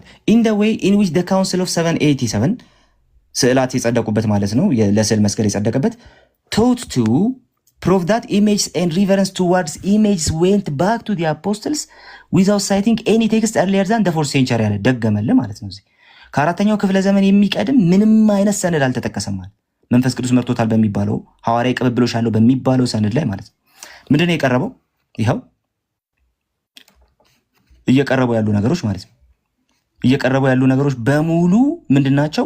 ከአራተኛው ክፍለ ዘመን በኋላ የመጡ ሌሎች ሰነዶች ናቸው እያለን ያለ። ኦኬ፣ ይህም መጽሐፍ እንድታነቡት በጣም አበረታታችኋለሁ። ከዛ በኋላ ደግሞ እንደዚህ በማለት ይናገራል ደግሞ would it not have been sufficient to say that no image can receive same veneration as its archetype since the image is but a mere shadow or reflection of the reality in it depicts ይልና ከዛ ባስልዮስ ዘቂሳርያን ይጠቅሳል። ባስልዮስ ዘቂሳርያ በጣም ሲነሳ ነበር ባለፈው። but Basil of Caesarea was constantly cited for having said that the honor paid to the image passes over to the archetype። ይሄንን ያለው ባስልኤል ማለት ነው ለስላሴ ትምህርት ነው። ኢየሱስ ክርስቶስ የአብ ኢሜጅ ነው፣ ስግደት ይገባዋል። ይህን ክፍል ለአይከን ቬነሬሽን ተጠቅመውት ነበር አለ ሪቻርድ ፕራይስ። ኦኬ፣ ከዛስ the context was totality of worship to be paid to Christ as the natural image of the Father, but taken out of its immediate context this statement could be applied to the role of artistic or mimetic images እያለ ደግሞ ይቀጥላል ማለት ነው። ምን ተደረገ አለ? መንፈስ ቅዱስ የመራው ጉባኤ ነው አይደል? ሐዋርያዊ ቅብብሎሽም ጭምር ያለው ጉባኤ ነው አይደል? ጥቅሶችን አባቶች የተናገሯቸውን ነገሮች ያለ ኮንቴክስቱ ጭምር ይጠቅስ የነበረ ጉባኤ ነው እያለ ነው። ጉባኤውን የሚቀበል ሰው ነው ይሄን እያለ ነው ያለው። ባስልዮስ ዘቂሳርያ የተናገረውን ነገር ያለ ኮንቴክስት ይጠቅሰው ነበር። አይታችሁታል? ያለ ኮንቴክስት ይጠቅሰው ነበር። ባስልዮስ ዘቂሳርያ የተናገረውን ራሱ ጥቅሶችን የአባቶችን ስራዎች እንኳን ያለ ኮንቴክስት የሚጠቅስ ነበረ ካውንስሉ ነው እያለ ነው ያለው። ኦኬ፣ በዚህ ራሱ ካልተማመንን እንደዚህ ይላል። unsurprisingly this deficiency was made up by production of same sparse text assigned to this period። በጣም አጠራጣሪ የሆኑ ዶክመንቶችን ደግሞ በዚህ ፔሪድ ተጠቅመው ነበር ለስዕላት የሚደረግ ስዕለትን ለማጽደቅ። but there was less this than we might have expected። ግን ከምንጠብቀው በታች ነው አለና the acts include long narration attributed to Athanasius about image of Christ። አይታችኋል? መጀመሪያ የተጠቀሰው ምንድነው? የቀደም ከአትናቴዎስ በፊት አልተጠቀሰም ብያቸዋል። አትናቴዎስ ተጠቅሷል። አሁን which when pierced bled and worked countless miracles ስዕሉ ተአምር ሰራ፣ ደማ፣ የማይቆጠር ተአምር ሰራ ምናምን እየተባለ አትናቴዎስ ተጠቅሶ ነበር አለ። ከዛስ ምንድነው አለ? ግን አጠራጣሪ ነው፣ ስፐሪየስ ነው እያለን ያለው። ከዛስ this legend and the false attribution are more likely however to have arisen in the context of controversy with Jews አለ። ከአይሁዳውያን ጋር በነበረው ኮንትሮቨርሲ ምናምን የተነሳ በቃ አጠራጣሪ የሆነ ሰነድ አትናቴዎስ ጽፎታል ተብሎ ግን አትናቴዎስ ያልጻፈው ሰነድ እየተጠቀሰ ያለው ነው። ኦኬ፣ the one clear case አለ። ከዛ in the acts of forgery claiming to belong to patristic golden age አለ። አንድ ሌላ ምን አለ? ፎርጀሪ የሆነ ዶክመንትም ቀርቧል። ከፓትሪስቲክ ኤጅ የሚመዘዝ የተባለ ፎርጀሪ የሆነ ሐሰተኛ ዶክመንት ቀርቧል። ኦኬ፣ ቀርቧል ይልና ከዛ በኋላ ይላል that is manifestly of iconophile origin ስዕላትን ለስዕላት መስገድን የሚደግፉ 6 እና 7ኛ ክፍለ ዘመን ላይ የመጡ ሰዎች እንትን ያደረጓቸው ያሉት ማለት ነው። ሲምፕሊ ከነሱ ኦሪጂን የሚመዘዝ ምን አለ ኢስ ሰፖዝ ሌተር ፍሮም ባሲል ኦፍ ሴሳሪያ። ባሲሊዮስ ዘቂሳሪያ በጣም በተደጋጋሚ ሲነገር ሰምታችሁታል። ባሲሊዮስ ዘቂሳሪያ ጽፎታል የተባለ ፎርጀሪ የሆነ ባሲሊዮስ ዘቂሳሪያ ያልጻፈው ሰነድ ጭምር ካውንስሉ ላይ ቀርቧል። ለስዕል መስገድ መጽሐፍ ቅዱሳዊም ሐዋርያዊም ነው ተብሎ የጸደቀበት የ787ቱ ካውንስል ላይ የቀረቡ ሰነዶች ሐሰተኛ ሰነዶች ናቸው። በአባቶች ስም የተነገደባቸው ሰነዶች ናቸው። 4ኛ ክፍለ ዘመን ላይ አትናቴዎስ ከመጠቀስ ውጭ ከአትናቴዎስ በፊት አልተጠቀሰም ተባለ። አንድ ሁለተኛ ኢቭን አትናቴዎስ ሲጠቀስ አከራካሪ ሰነድ ነው የተጠቀሰው። አትናቴዎስ ራሱ ያልጻፈው ፎርጀሪ ሰነድ ነው የተጠቀሰው። ባሲሊዮስ ያልጻፈው ፎርጀሪ ሰነድ ነው የተጠቀሰው። ሌተር 360 ታውቁታላችሁ። እንደዚህ እያለ ይቀጥላል። በአጭሩ ይህን መጽሐፍ እንድታነቡ ትጋብዛችኋለሁ፣ አበረታታችኋለሁ። ምክንያቱም ይህ መጽሐፍ የተጻፈው አይከን ቬነሬሽንን በሚደግፍ ካቶሊክ ጸሐፊ ስለሆነ የተሰበሰበው። በአጭሩ እንደዚህ ላስቀምጥ። በቤተክርስቲያን ታሪክ ውስጥ ለስዕላት መስገድን በተመለከተ የቤተክርስቲያን ህልውና ከጀመረበት ጊዜ አንስቶ ለስዕላት መስገድ፣ የጸጋ ስግደት መስገድ የነበረ ልምምድ ነው ትላለች ቤተክርስቲያን። ነገር ግን ይህን ፕሩቭ ማድረግ አትችልም። ለምን? መጀመሪያ ክፍለ ዘመን ላይ አልነበረም፣ ማምጣት አይቻልም። 2ኛ ክፍለ ዘመን ላይ አልነበረም፣ 3ኛ 4ኛ ክፍለ ዘመን ላይ አልነበረም። ሁለተኛ 3ኛና 4ኛ ክፍለ ዘመን ላይ ስዕላትን ፌር ዩዜጅ የሚደግፉ ወይም ደግሞ ስዕላትን ለመማማሪያነት የሚጠቀሙ አባቶች አሉ። እንደዚሁም ጭራሽ ስዕል የሚባል በቤተክርስቲያን መኖር የለበትም የሚሉ አባቶች አሉ። ነገር ግን ለስዕል መስገድ ይገባል የሚሉ አባቶች ልታገኙ አትችሉ። ሶስተኛ በ787 በ8ኛው ክፍለ ዘመን በነበረው 2ኛ የኒቂያ ጉባኤ ላይ ለስዕል መስገድ ያልሰገደ ራሱ አናቴማ ሲባል ልክ ታምረ ማርያም ላይ እንደተቀመጠው ለስዕሏ ያልሰገደ ከቆመበት ተለይቶ ይጥፋ እንደተባለ ስም አጠራሩ አይታወቅ እንደተባለ እንዲህ አይነቱ አናቴማ የተቀመጠበት ካውንስል ላይ መንፈስ ቅዱስ የመራው የተባለ አባቶቻችን የሰጡት ካውንስል የተባለው ያ ካውንስል ላይ የቀረቡ አብዛኞቹ ሰነዶች አጠራጣሪ ሰነዶች ናቸው። አባቶች ያልጻፏቸው በአባቶች ስም የተነገደባቸው ሰነዶች ናቸው። ፕሮቴስታንት ነው ያለው አይደለም። ታዲያ ካቶሊክ ይህን ካውንስል የሚደግፍና የሚቀበል ካቶሊክ ነው ያለው። ካቶሊክ ስኮላር ነው ያለው። ስለዚህማ ለስዕል መስገድ ሐዋርያዊ ቅብብሎሽ አይደለም። በምንም አይነት ሁኔታ በሐዋርያዊ ቅብብሎሽ ውስጥ የመጣ ትምህርት አይደለም።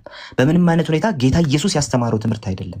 እኛ ጌታ ኢየሱስ ክርስቶስ ያዘዘውን ነገር ለማድረግና ለመኖር የምንተጋ ክርስቲያኖች ስለሆንን አይከን ቬነሬሽንን አንቀበልም።